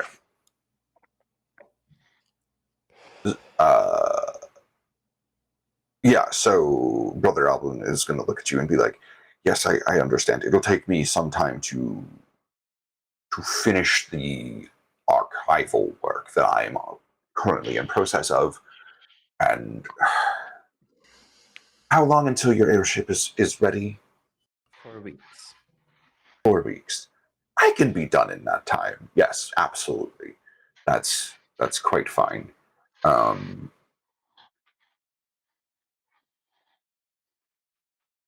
Should you need my services while I am wrapping up things in Vonphian, you know where to find me.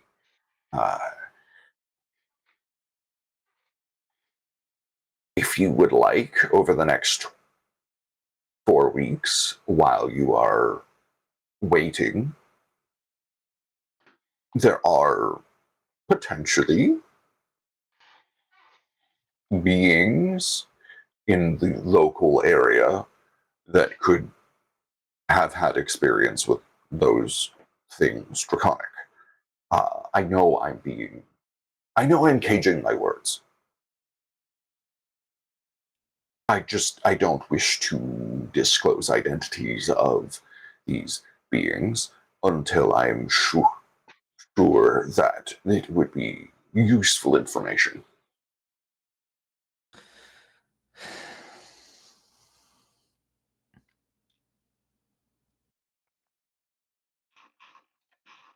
I understand, and I do appreciate it. If those names do pop up again in your brain of yours, and you feel the need to let us know who they are and if they will be useful, we will take that lead. Well, you see,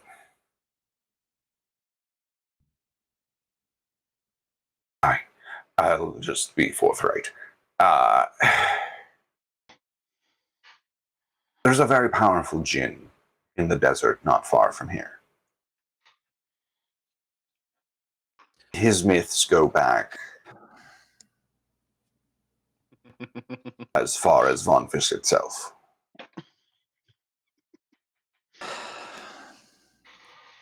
What kind of djinn are we talking?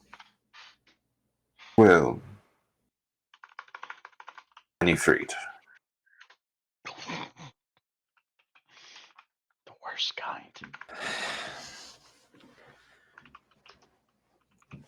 Do you recall any mortal beings ending on a positive note with him as of late? Because I'd really hate to wake him up when he's in a bad mood with humans and mortals.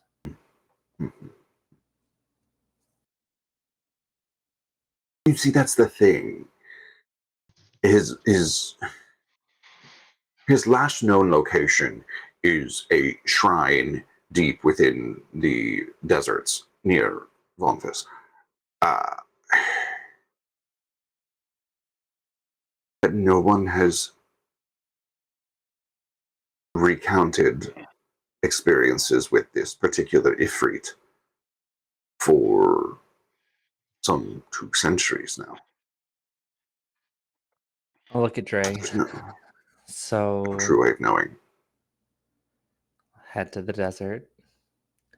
See if we can speak with this Jinn. If he knows anything. Come back, pack up, and by the time that we get that figured out, if he is still there, then it would probably be around the time that we should get the airship loaded up and ready for flight. Yes. That's probably our best bet. Quickest way out of here too.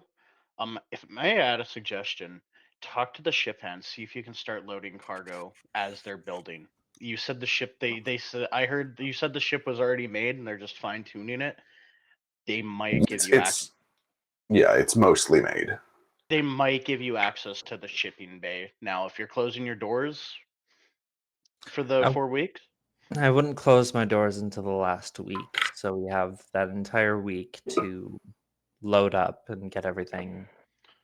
and as you can see, I don't have much here, and at home, I'm sure Ketla has some sentimental stuff she wants to bring, but because we'll probably be out for weeks. We will have enough time coming back from the desert to get any personal belongings that you might need from your home. Make sure that your animals are taken care of and all of that. I look at Tristan. He's coming with. Absolutely. He is going to be Air Poppy. I'm just buddy. saying your other animals back at your Your home. ponies. Yes. Those will be taken care of. I will more than likely, Gregory Gregory Schmidt. will be able to take care of them. Gregory Schmidt, the halfling neighbor. So, I think what we should do now is get ready for our journey to the desert. I'll turn back to the monk. Do you know the location of this shrine? He'll be like, yes, I know its last known location. Obviously, the sands have shifted in the past 2 centuries, but the shrine should still be where it is, or where it was. I'll pull out a map from somewhere in my office because it's an organized chaos. I'll put it down. Point, and I'll give him a pen. He'll like grab the pen. Is it like a kobold-sized pen? No, it's a human-sized pen because I do writing with my talon because I've got the magical Right. mystical tattoos. Right. So he like takes the pen. It's a little small for him, but he can still use it. And he like marks a spot with a small star on your map. It looks like it's probably about 4 days travel out into the desert. It's most of the way across, like south. If you guys look at the Roll20 map, it's like down over here. Down in like the peninsula area. Yeah. Okay. Sorry, the bigger peninsula area. Yeah. It's down over here. It's a good ways away. Yeah, somewhere in that area. And it's far away from any real civilization. The nearest would be a port city, sort of on this tip over here. Okay. So it's like a day away from any civilization.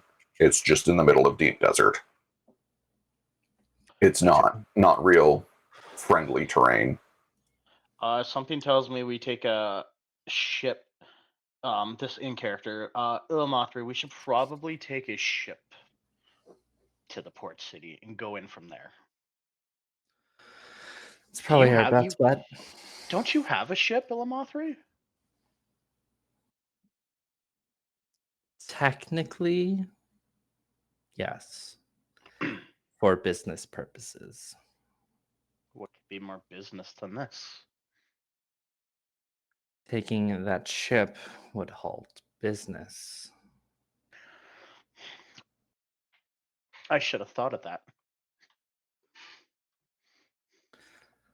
But I will have enough money for us to get a ship to the port town. Before you look at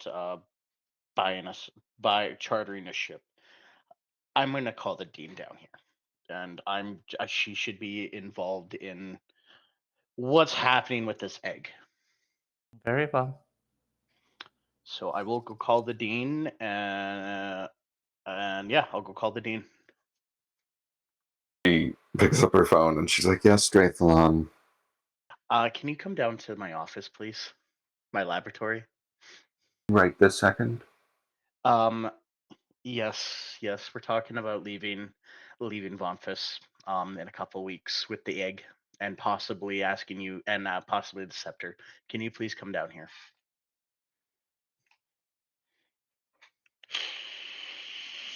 Very well.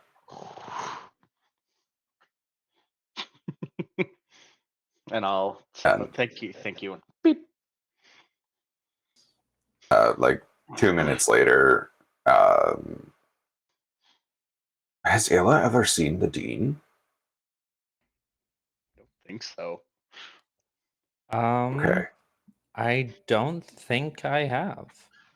I'd be very surprised if she did see the dean. So you, like 2 minutes later,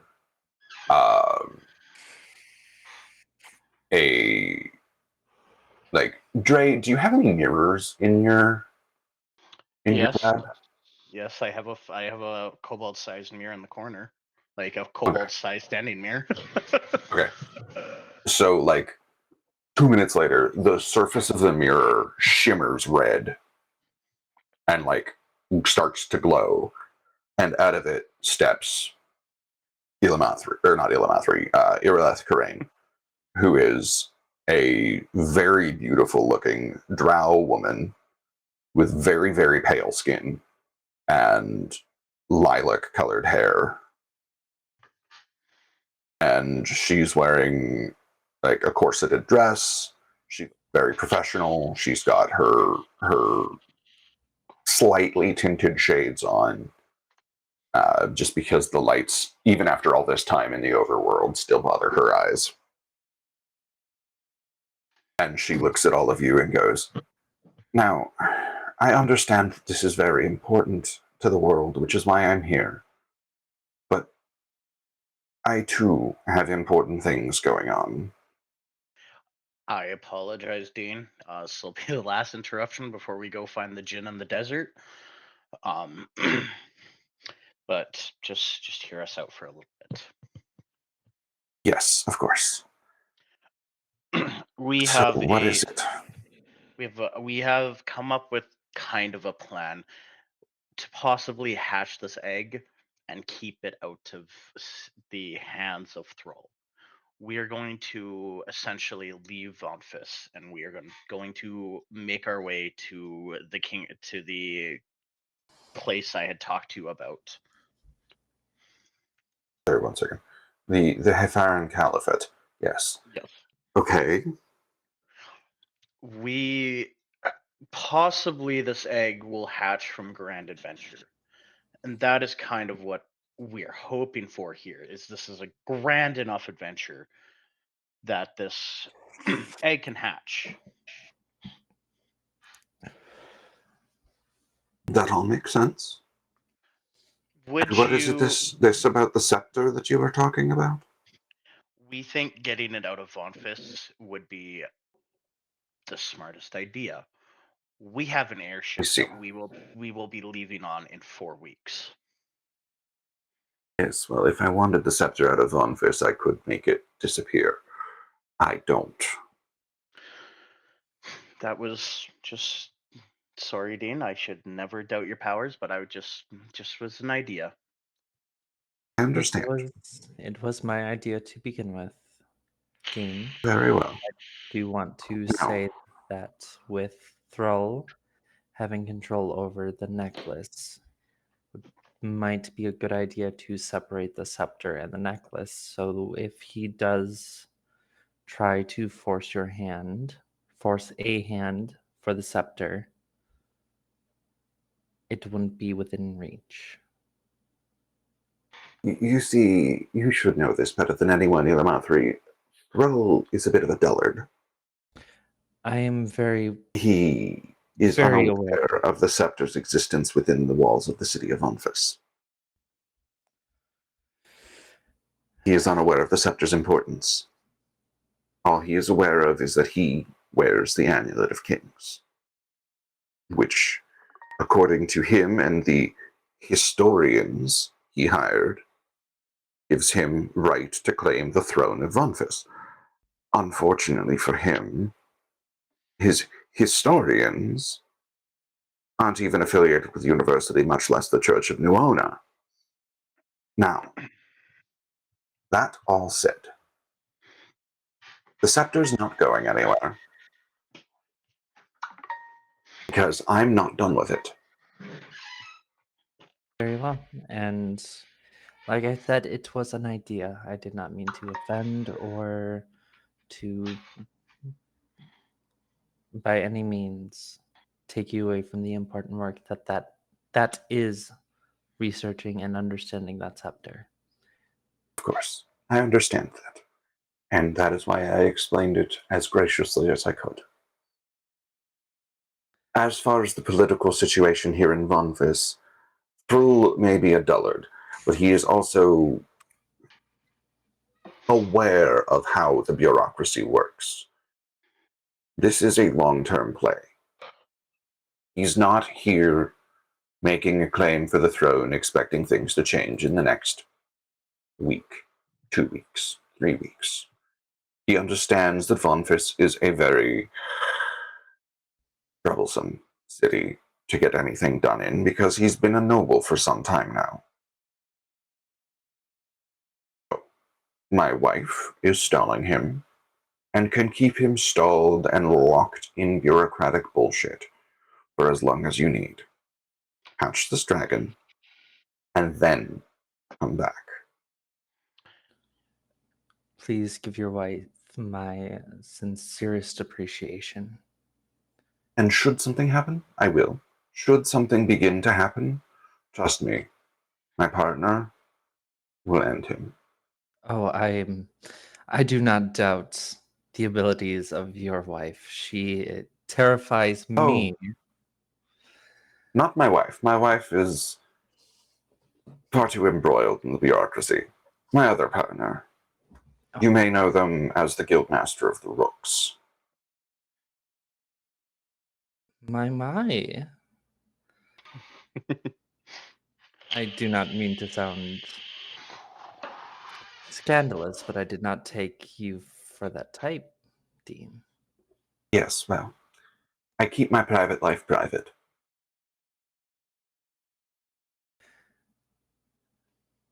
So, rest assured, Vonphis is in the best hands it could possibly be in.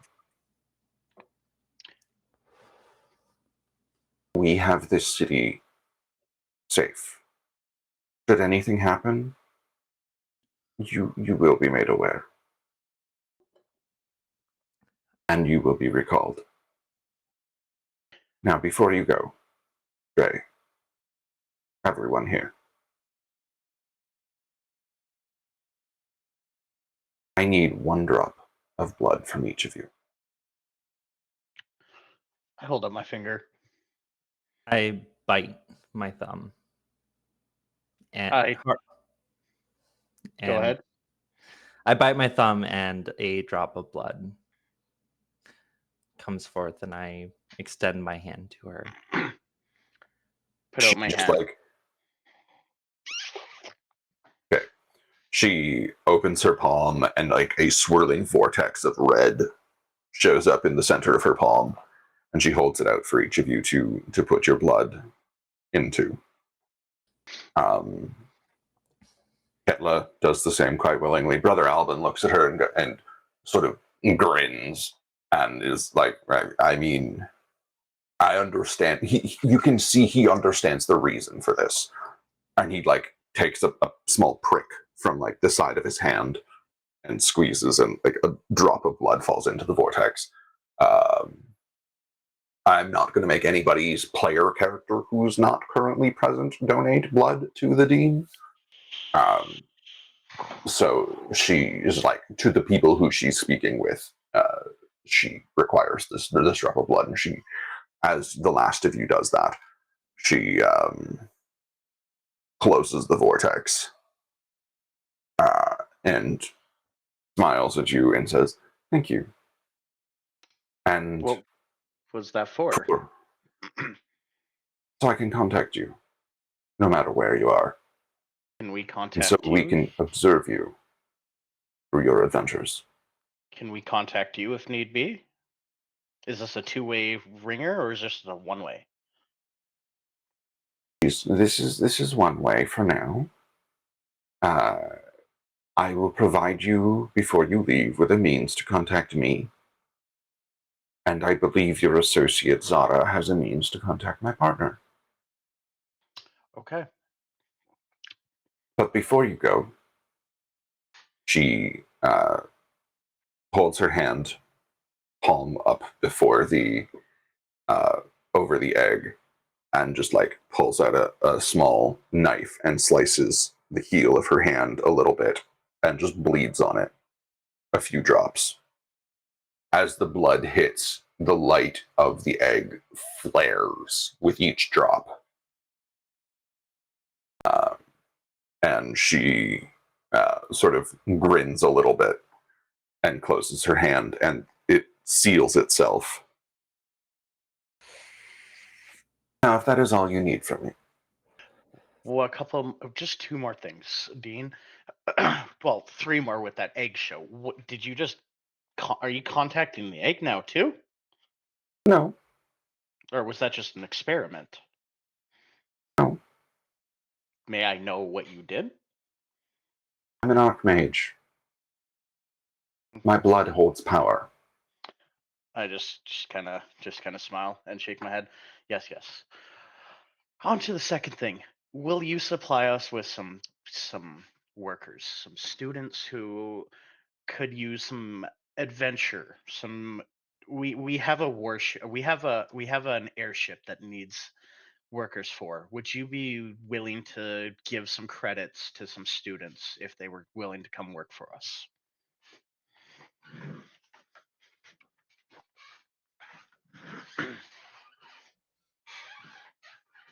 Yes. There will be no combat involved. I'm sure I can find some anthropology or theoretical magic students that would be most keen on observing this sort of thing and in return working for you as crewmen. Perfect. That's wonderful.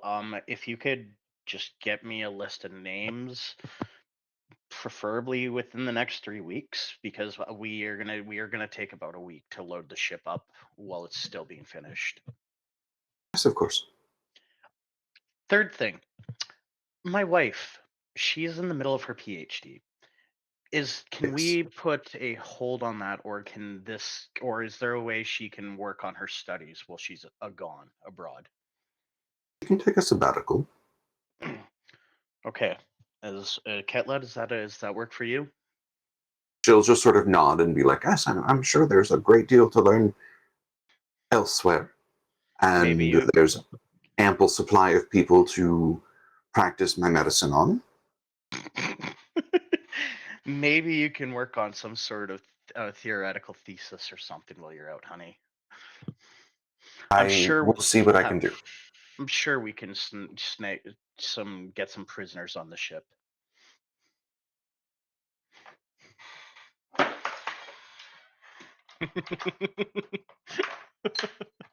And so Irilath Karain looks at you all and is just like, so now, is that everything? That is, off the top of my head, that is. It was a pleasure meeting you. And I'm going to bow. And when I come back up, it really was a pleasure. And if we need you, we will holler. But you should not need to worry about us.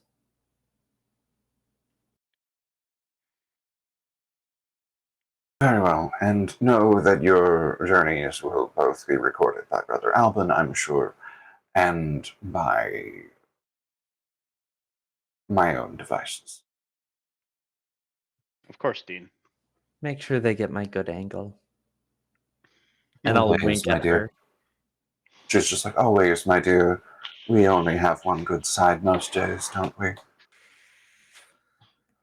I'll reach out. I'll reach out my hand after they're done and say, I will contact you again. But please, please, wish us off when we leave. Of course. I wouldn't miss the christening of your ship for anything. I wouldn't want to miss that beautiful face when we leave. You're a bit young for me, but that's okay. Well, I take that as a compliment. You don't know my true age. He looks at you and goes, and you know mine? Now, I have business to attend. Feisty. She steps back towards the mirror and it shimmers red again and starts to glow. And as she steps through it, it looks. Everybody make me a perception check. Actually, both of you make me a perception check. Yay, I love doing perception checks. They're great. And I don't have my perception aura up, so that's at -1. Excellent. Well, I got a 13. Okay, so Ela, you've seen the inside of things before. By things, I mean people.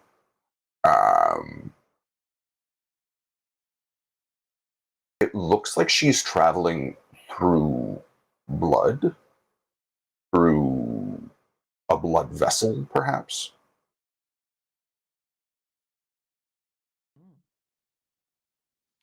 Dre, you're completely oblivious. Do. Look at the ceiling. Yeah, basically. I'm just gonna take note of that and leave that to her wife's blood magic.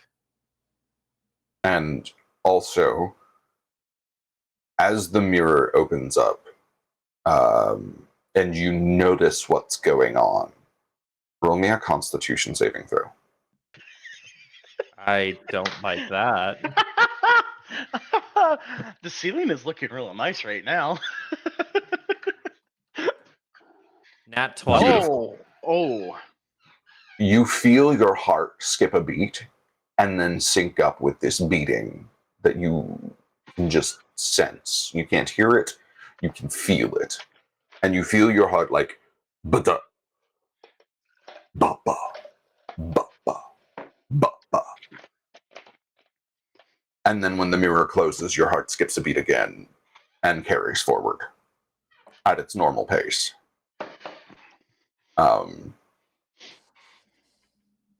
Your assumption is this isn't just her wife's blood magic. Your assumption is that there's something more to the dean than you would otherwise know. A woman with many secrets. Color me intrigued. Can you stop flirting with my boss? No. Okay. Oh, okay. I'll just kind of put my head down in defeat.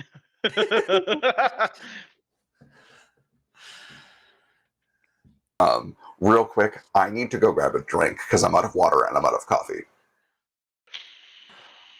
Out of coffee It's broken. is broken. The only coffee I drink is straight Red Bull. Yeah, my meds don't react well to excessive amounts of energy drinks. I can drink like 1 or 2 a week. Oh. That's about where my meds can handle. I do that in like half a day. Oh, I know. I used to do way too much, and then at the con, I had way too many energy drinks. It was not good. The issue is I get Red Bull for $2 at the bar I work at. Yeah, I get that. I will be right back. Okay, You guys can keep talking about character stuff. I can still hear. I'm just gonna switch my camera privacy shutter off. All right. It looks like we are going to Jin and then probably a time skip Probably. to the week leading. I'd say probably the week leading up to leaving, and then probably do a time skip if we have nothing going on. Because We are in Vonphis, and it took a few days to get to the dig site at the border of the country. Yes. So it's going to take a few days to get from Vonphis. Even on boat, it'll probably take about a day or two. And then a day Maybe, inland. yeah. So let's shoot it to 5 days there, probably about 2 days there, 5 days back. And Time then, skip. Probably a small little time skip up to, like, the week leading up to the last week before your ship's ready. yeah. And then if there's not much going on at during that week, probably another time skip to the takeoff. And then I get to flirt with your boss again and make you uncomfortable. Make Gray slightly uncomfortable. You're gonna flirt with Irileth in front of her wife and partner? No. I'm gonna flirt with all yeah. of them. Oh yeah. I'll flirt with all of them. Trilla Mothri, any way to the top is a good way to the top. Yeah, A they good are way to the top the is power triad. good way to the top is to get under the top. Yeah.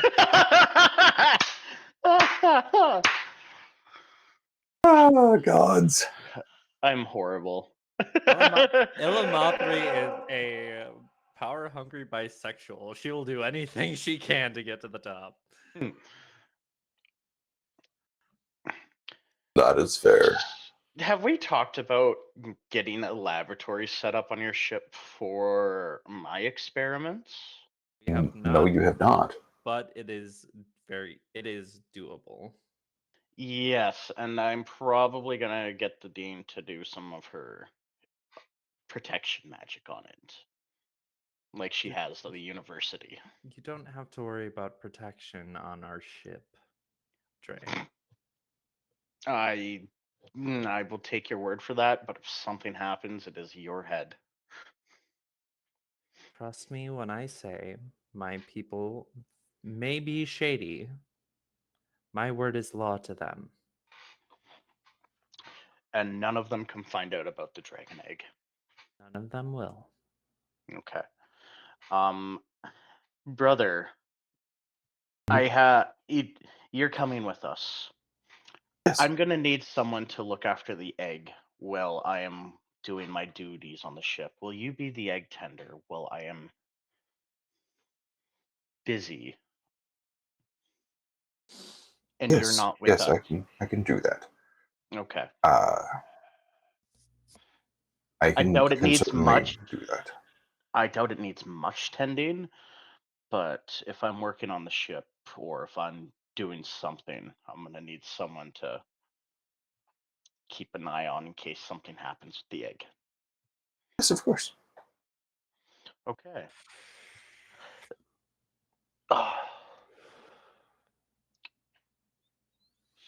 So where do we go from here? We kind of need the rest. Do we go? Actually, we should go get a ship. Yes. We should go arrange transport. Yeah. Because I'm thinking it's 1 day from Vonphis to the port, and then it's going to be about a day or two down to the port city, and then a day inland. Well, Vonphis is on a river port. Yeah. Oh, is that a river that's going through it?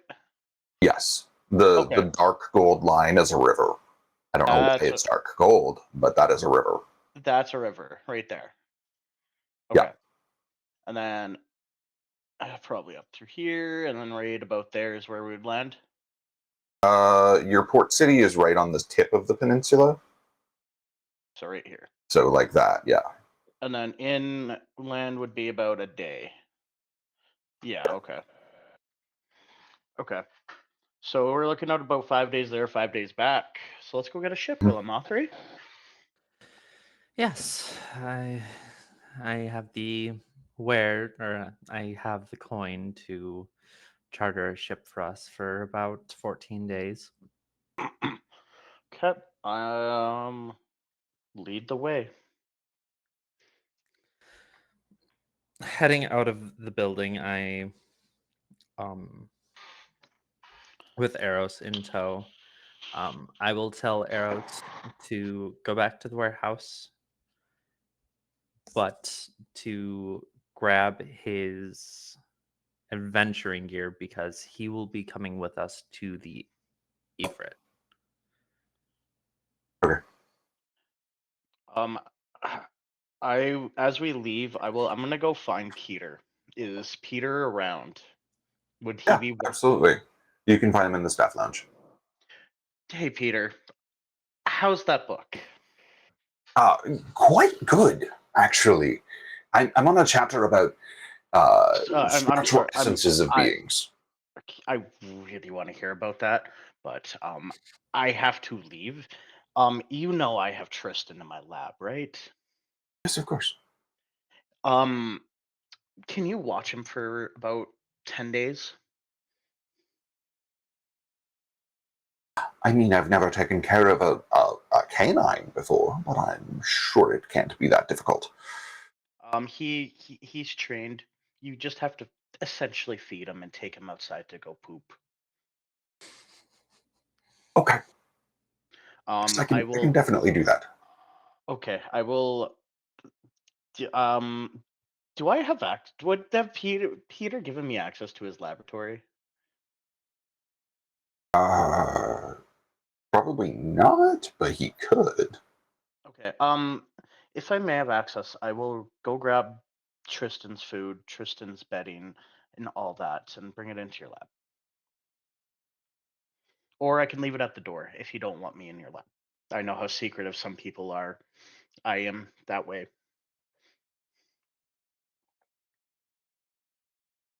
Uh, no, that should be fine. I can give you temporary access to my lab. Okay. Upon getting temporary access, I will go drop off a bag of food for Tristan, the bedding, and I will. Tristan being trained, he'll know that I'll be back. He's used to me leaving all the time, and Mhm. tell Tristan to listen to Peter. Okay. Cool. And I will go catch up with Ilamothri. Cool. Ketla's going to look at you and be like, I'll stay behind and start packing our things for the trip to visit this Ifrit. Okay, sounds good. We will come pick you up when we have a ship chartered. I think the port is close to the. How far away is like the port from the academy? You know what? I actually have a map of Vonphis. I can download a copy of the map of Vonphis if I don't already have one downloaded. And share it with you guys.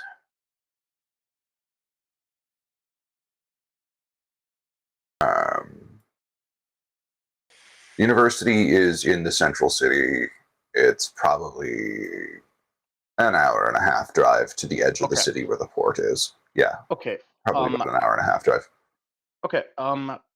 Ketla, I will bring you once we're ready with the ship. I will bring your ammunition. I'll bring my ammunition. So don't worry about bringing that. Just get everything else you need. Yes, of course. And with that, I will turn with Ilamothri.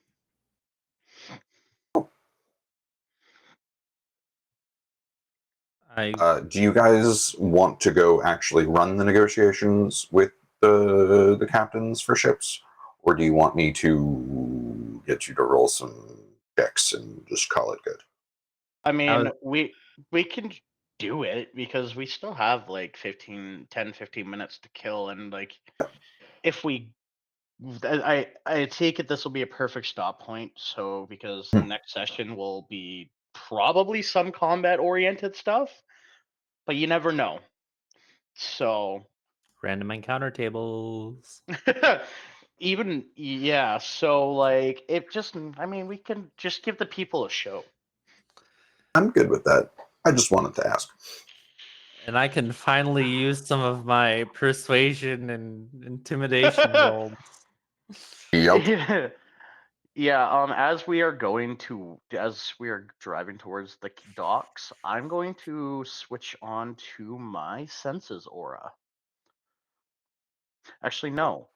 Would you rather no, presence aura. Deception, intimidation, and persuasion +3 to you, That would Illumatri. be perfect. As long as you're within 10 feet of me. Yeah. So you guys get to the dock. It's like I said, it's about an hour and a half. Brother Alvin, before you leave, Brother Alvin's like, "What would you like me to do? I do have things I can go do at the church, or I can come with you and begin to record this journey as of now, or I can stay with the egg." If you have work that needs to be finished in 4 weeks, go do that. The egg is safe in my. Actually, speaking of which, I'm going. Did the dean give me a way of transferring the egg back to her office? No. Ketla will be with the egg. She'll be in the office packing up. It's up to Illumathri, but if you have work you need to get done, I suggest you get that done so you don't leave unfinished work. Unless you can pass it off to somebody else, No, not really. Do what you need to do at the church. Very well. I appreciate you seeking my knowledge, and I appreciate you bringing me with you. And I will see you and be in contact with you.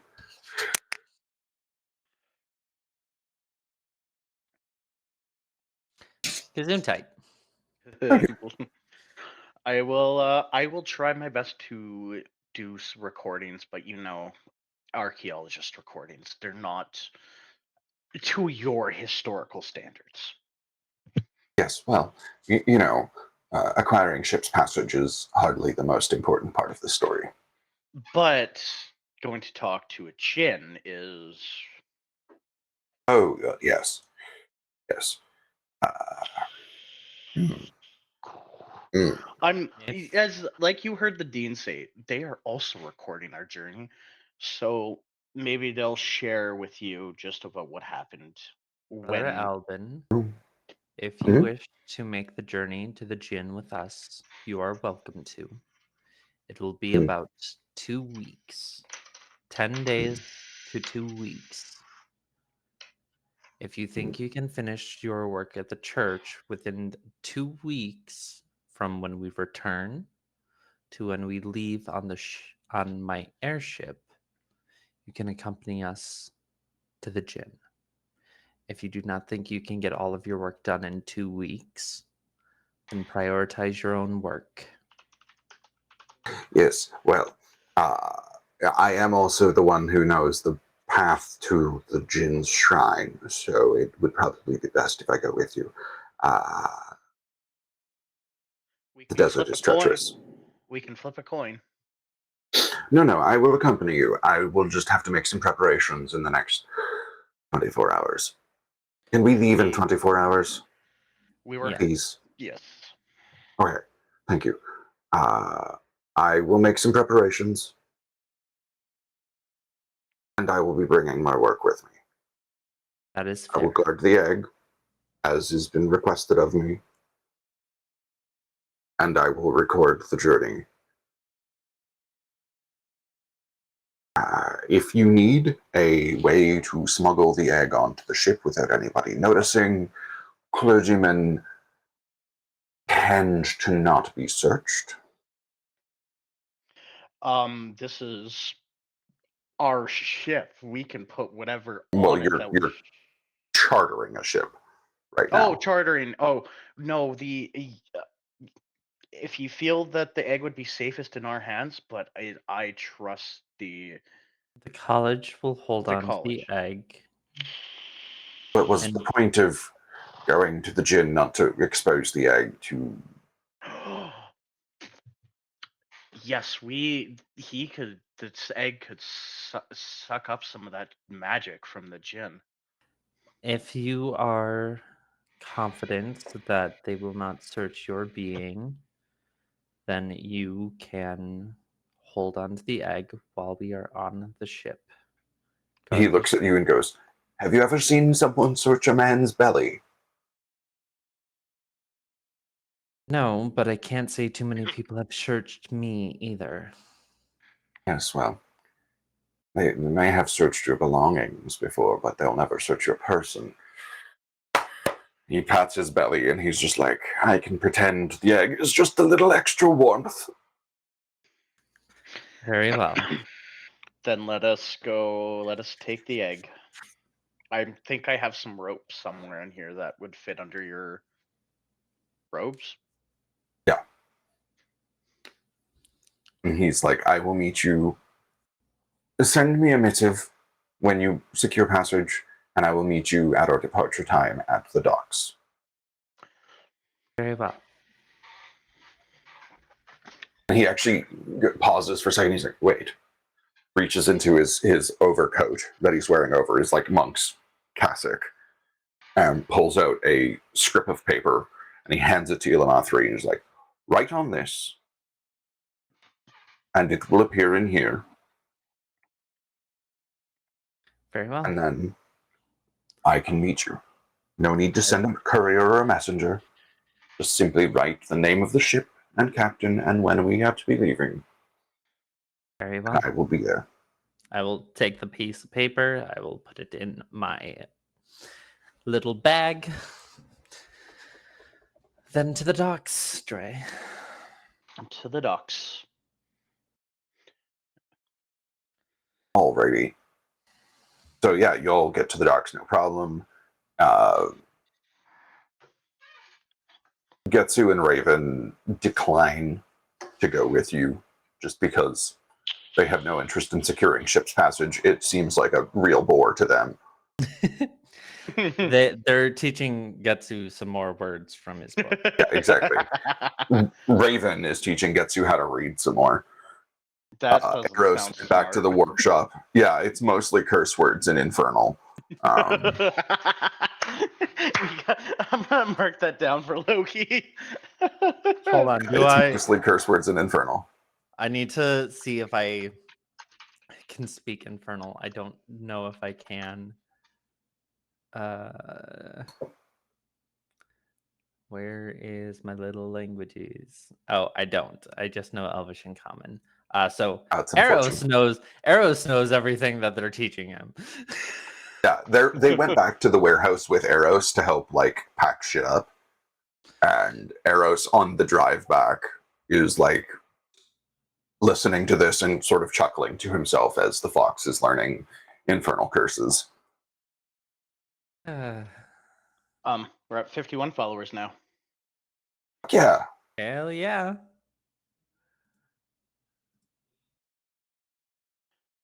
I even made a note. I pinged Loki in Discord. You now know curse words. Love it. This is literally the best news I've had all day. Oh god, I am swearing at people in Infernal when I killed them now. Yes. Oh god. Perfect. Okay. What have we done? So we have armed the fox with infernal curses. It is amazing. Shocky boom gauntlet. Yeah, Sparky Boom Gauntlet and infernal curses. All right, so let's go find a captain. This is fantastic. Yeah. Which tab do I need on that? Let's put Ilamathri's skills to the test and Dre's really shitty social interaction skills to the test. Couple of social cues. I know no social cues. It's great. I love it.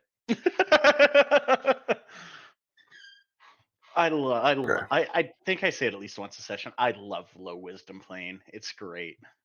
It says the cleric main. What? Okay, as other than when I'm like not playing a cleric. But let's be real. 3-5 cleric main stats are strength. Let's be real. Yeah, wisdom for spellcasting, strength for everything else. I don't play healing clerics. I smash my great hammer into your face and you die, clerics. Oh, so you play that's- War Domain.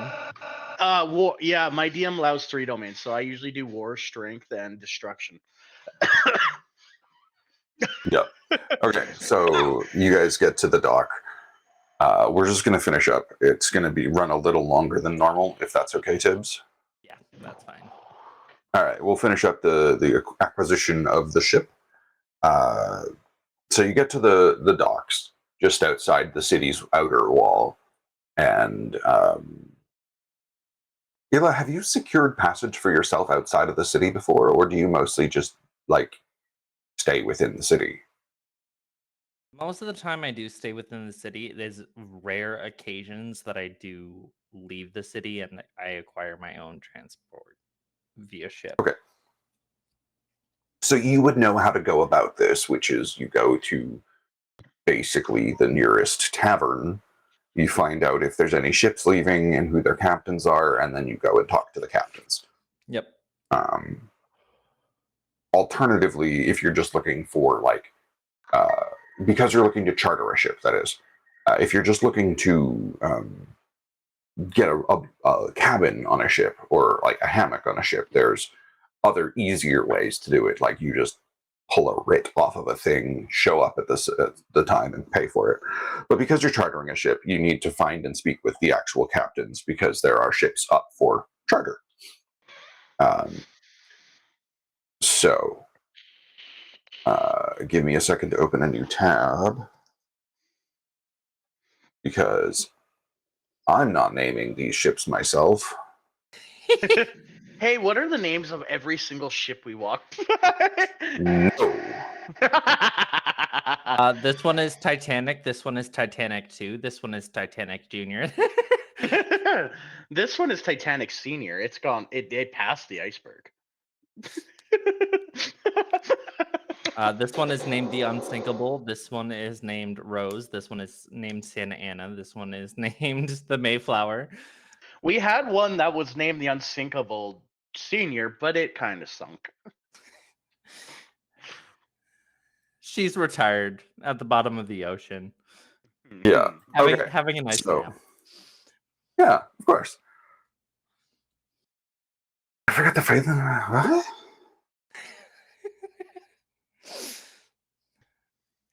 Just absolute confusion. Huh? I haven't forgotten about my people watching.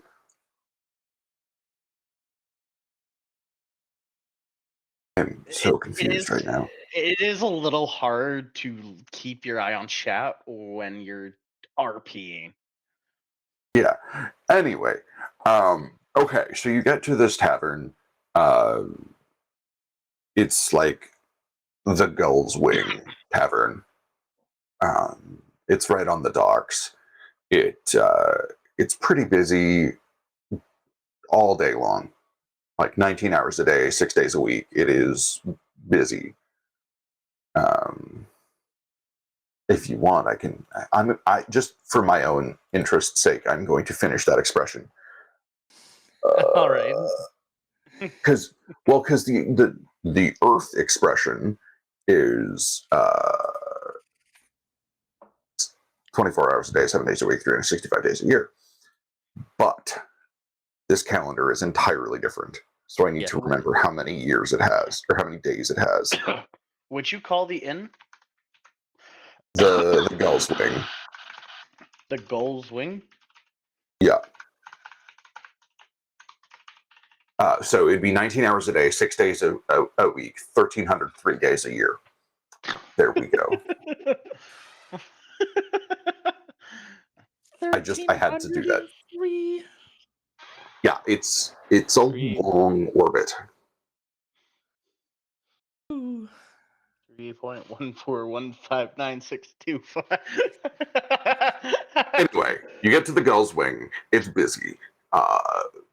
You walk in, the barkeep looks at you, kind of gives you a strange look because you are way fancier than the average bitch that walks into this place. And you're walking with a little miniature dragon person with wings, which is a weird sight in here. he's not unfamiliar with kobolds, but he's like, winged ones are a weird sight around here. Anyway, I'm he like special, waves okay? you over. Yeah, he like waves the party over to the bar, and yeah, he looks at you and he's like, "Can I help you? You're not the usual sort that we get in the wing." No, we are looking to charter a ship to the southernmost port town of Oh, Vikes. all right. Well, there. He pulls out a little book, and he flips to like today's date. It's a leather bound planner, basically. And he flips to like this week, and he's like, "Well, we've got shit balls. I closed that tab I opened. I'm dumb. It's okay. I saved the names." He's like, "Oh yeah, there's 3 ships that are headed south or available for charter. Um, there's the Blackwater, the Seven Stars, and the Dexterous. Uh, I can give you their captain's name and which pier they're at if you would like." That would be wonderful. Thank you very All much. right. Blackwater is captained by Silas Valentine. Um, the Seven Stars is piloted by Captain Danny, and the Dexterous is captained by one Seamus Getters. They're at piers 3, 8, and 15, respectively. Well, thank you very much. And I'm going to leave 1 gold on the counter, or 2 gold on the counter for him. All right. He'll take it. And he'll give you a little like look and be like, "Fancy a bottle of whiskey for the road?" Yes, I would. Do you have one of those magical beer filling coins? He looks at you and he's like, "Not even sure what you're talking about. We have kegs of beer, and I pour every tankard myself." I thought I would just ask. Terrence at the Badlands Inn had a magical coin that filled it. Terrence, I forgot about the Terrence. Terrence. Yeah. That's okay. It's okay. Uh, I'll look at Elamathri. We're gonna need some caskets of beer on your airship. Trust me, I already have that covered. Good. All right. So, which ship do you want to go to first? I would like to go to the Blackwater first. All right. So you get there. You see a man in fine purple silk. Ooh, color of royalty. Yeah, like real nice purple silks, and like a glorious like crusader or not crusader. What's the name? Musketeer style hat. And he's like barking orders at some people to get his ship loaded up and everything with their cargo. Captain Silas, I presume. He turns and looks at you. "Silas Valentine, at your service." Pleasure is mine, Captain Valentine. I heard that you are heading south today, yes? We weigh anchor tomorrow. What time tomorrow? I mean, he'd like think about it. "I haven't quite decided. Depends when the wind's good." Very well. Silly me. I haven't traveled by boat in quite some time. Me and my companions here would like to charter your boat to south tomorrow. I see. do have the gold to cover passage for all of us. Okay. How much is it to take about 1, 2, 3, 6 people, 6, 7 people.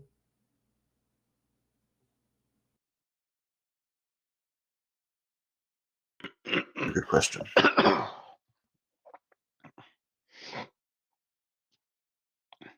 How much gold do you have?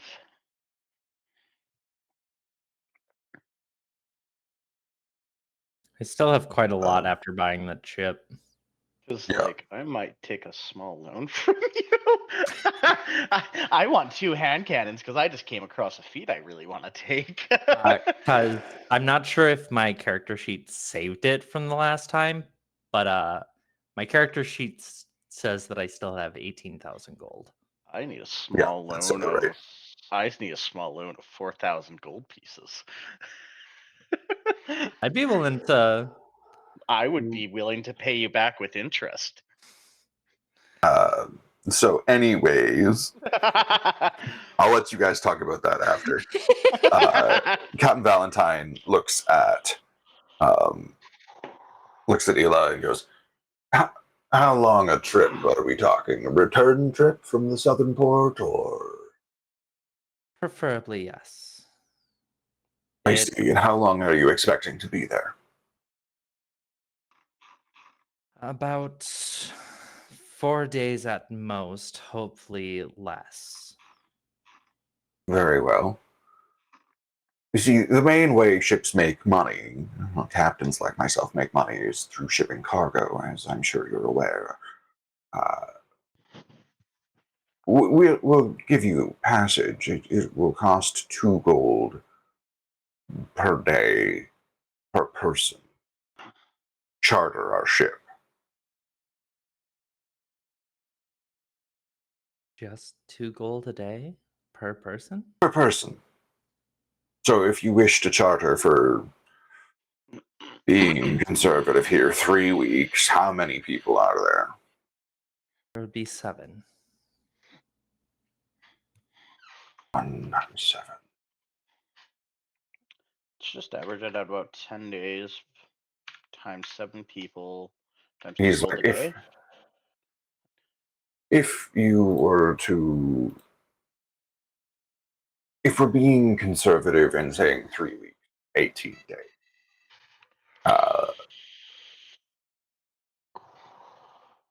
300 gold should cover it. You only need 2 weeks at most. 12 days at most. 14 days to be precise. 200 gold would cover it.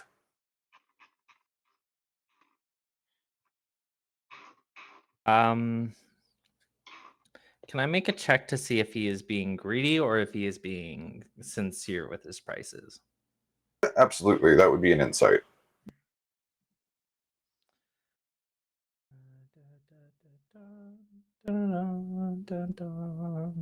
Ooh, my insight is not the greatest, but we will go ahead and roll with it.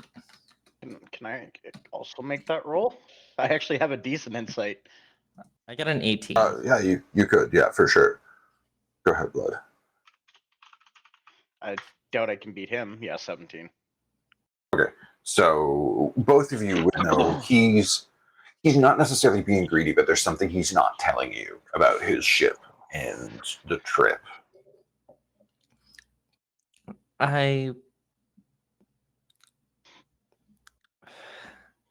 That is a decent price, but looking at your ship, I think we can bump that down a little bit, don't you? Look, 200's firm. You can ask other captains. I'm sure you'll get similar prices. But me and my ship, 200 is firm. Come now. Be honest with yourself and us. You can bump it down to 180, can't you? He looks at you and he's like, 200's firm. If you want the Blackwater, 200 gold for 14 days. We'll wait for you in port. We'll acquire new cargo. we'll bring it back up here, and it'll be none the worse for anyone involved. I'd like to roll a persuasion to get him down to 180. Okay. You are +3 from me. Should be a stupidly high roll.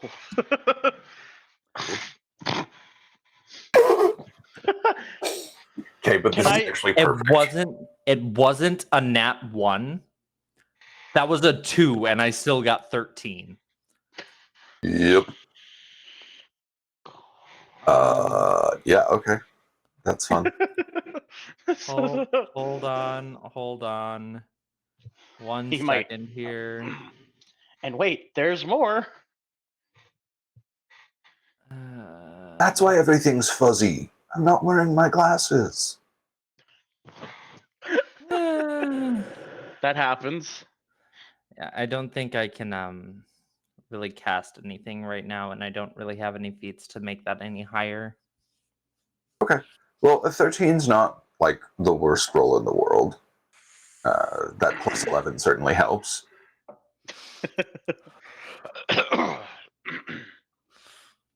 So he looks at you. He gives you a real hard stare. And he's just like, no, I can't. And if you keep talking this way, I can get you blacklisted from ever sailing out of this pier.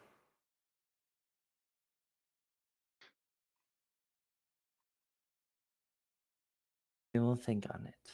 Thank you. Very well. And he'll I'd like shake his head and like walk away. I'd like to make my way to the dexterous. All right. You get there.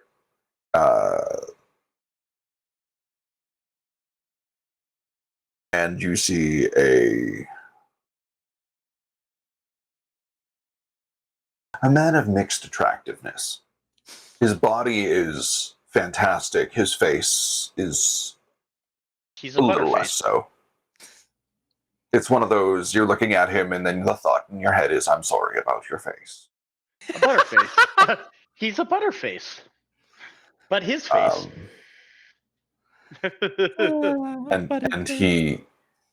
And he turns around as you're approaching the pier from like setting something down that he was just taking off the ship, just a crate of stuff.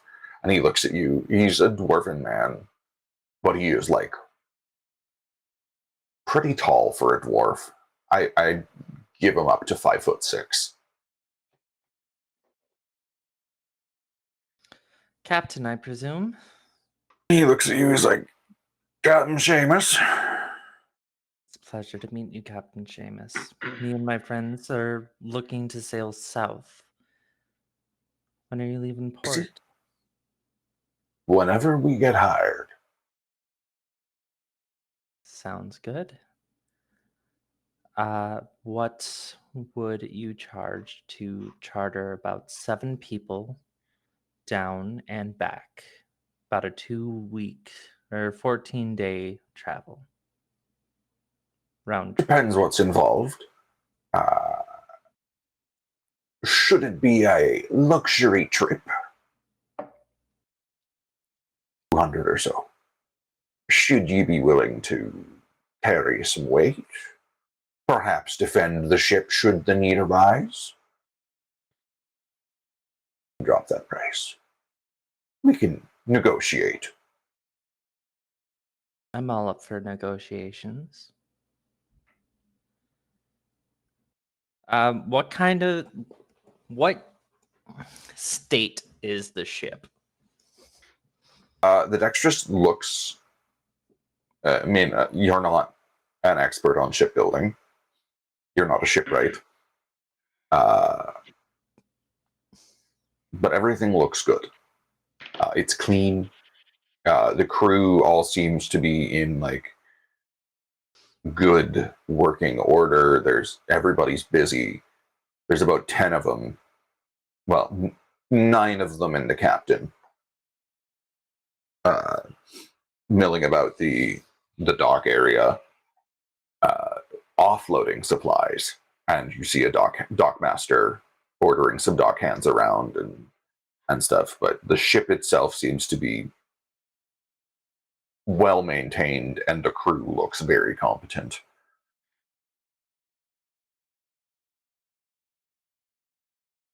How about we do 190, and then I can see if my friends here can pitch in to help to see if that can drop the price a little bit more.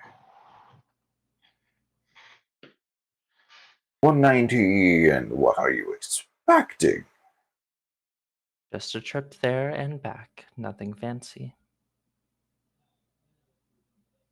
Are you eating with the crew, or are you eating on your own? We can bring our own food.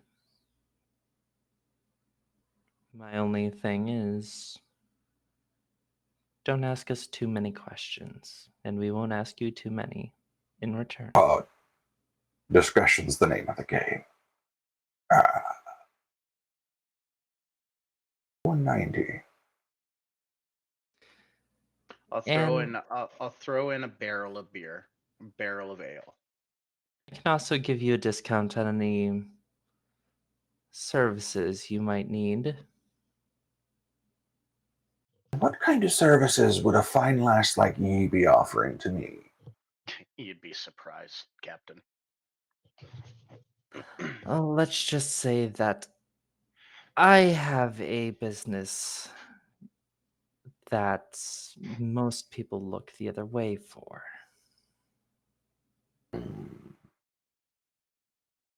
I'm going to be leaving the country borders in about a month. So if you need, I might be able to charter some things for you. I understand what you're talking. I'll tell you what.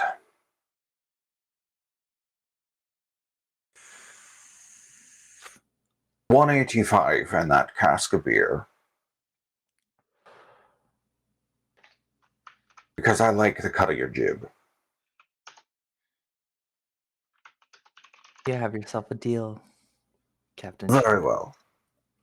The Dexterous is the fastest ship that sails near out Vonphian. We take somewhat riskier waters, but we can get you there faster. What's life without a little risk? Very well.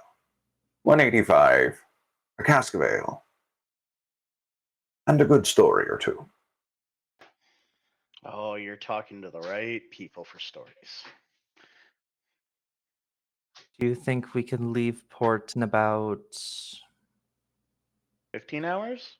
What time of day is it? It would be nearing the end of the day. Yeah, so about 12, 15 hours. We want to leave morning, right? Yeah. Yeah. Well, it's only a 19-hour day on Reardell. So we want to leave in 7 hours. My crew can be ready in 7 hours. Make sure all of yours can. Oh, we will be ready. You have Very yourself well. a deal, Captain Sheamus. Very well. I will see you both later. Have a pleasant night. And I'll turn and I will Indeed. walk away. And he looks at Dre and sort of offers him a little wink, and turns around and barks at the crewman to offload the ship faster. I turn and follow Lamathri, and as we're going, I stop her and say, I haven't been around water in so long. Give me 5 minutes. I'll walk up to the edge of the pier, and I'll just take off my tunic and I'll jump in and start swimming. Okay. Cool. And Going for a swim. Going for a swim, and I have swim speed. I'm a bronze dragon. So I go for a quick little dive, and then after about 5 minutes, they'll pop out and start flying up to the shore, up to the pier. Cool. Sorry, That sounds like Go ahead. Go for it. I was just gonna say that sounds like a pretty good place to stop. I haven't swam in a while, El Mathri. Also, how many workers do you have to crew this airship? I'll say in a whisper. Should we be Airship. should we trying to recruit possible navigators, sailors, anyone that can crew a ship? I do have crew members that do sail my own business ship, but it is nothing in compared to the size of the airship that we will be using. Do you So think would we not keep our eye on the captain and his crew, and if they're good, possibly recruit them? wouldn't be a bad idea. But we will have to see what the next few days brings us. Yes, we will.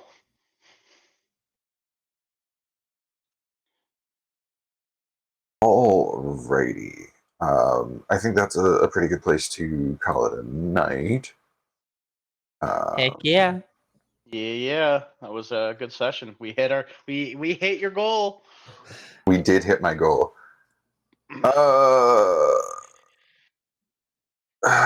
You know what? This is perfect. There's a stream that I follow called Halfling Wizard Productions, and they are running their session right now. Is called Land Ho Me Hearties. So Oh, hell as yeah. we're about to Perfect. embark, we're gonna go in and raid out to Halfling Wizard Productions. So it was great. I had a lot of fun. Thank you all, Yeah, thank and you. we will see you in 2 weeks. See you guys guys in 2 in weeks. 2 weeks. Thank you so much. And thank you for the follows tonight. That was amazing. Thank you all. Thank you all so Love you much. guys. Bye. Bye.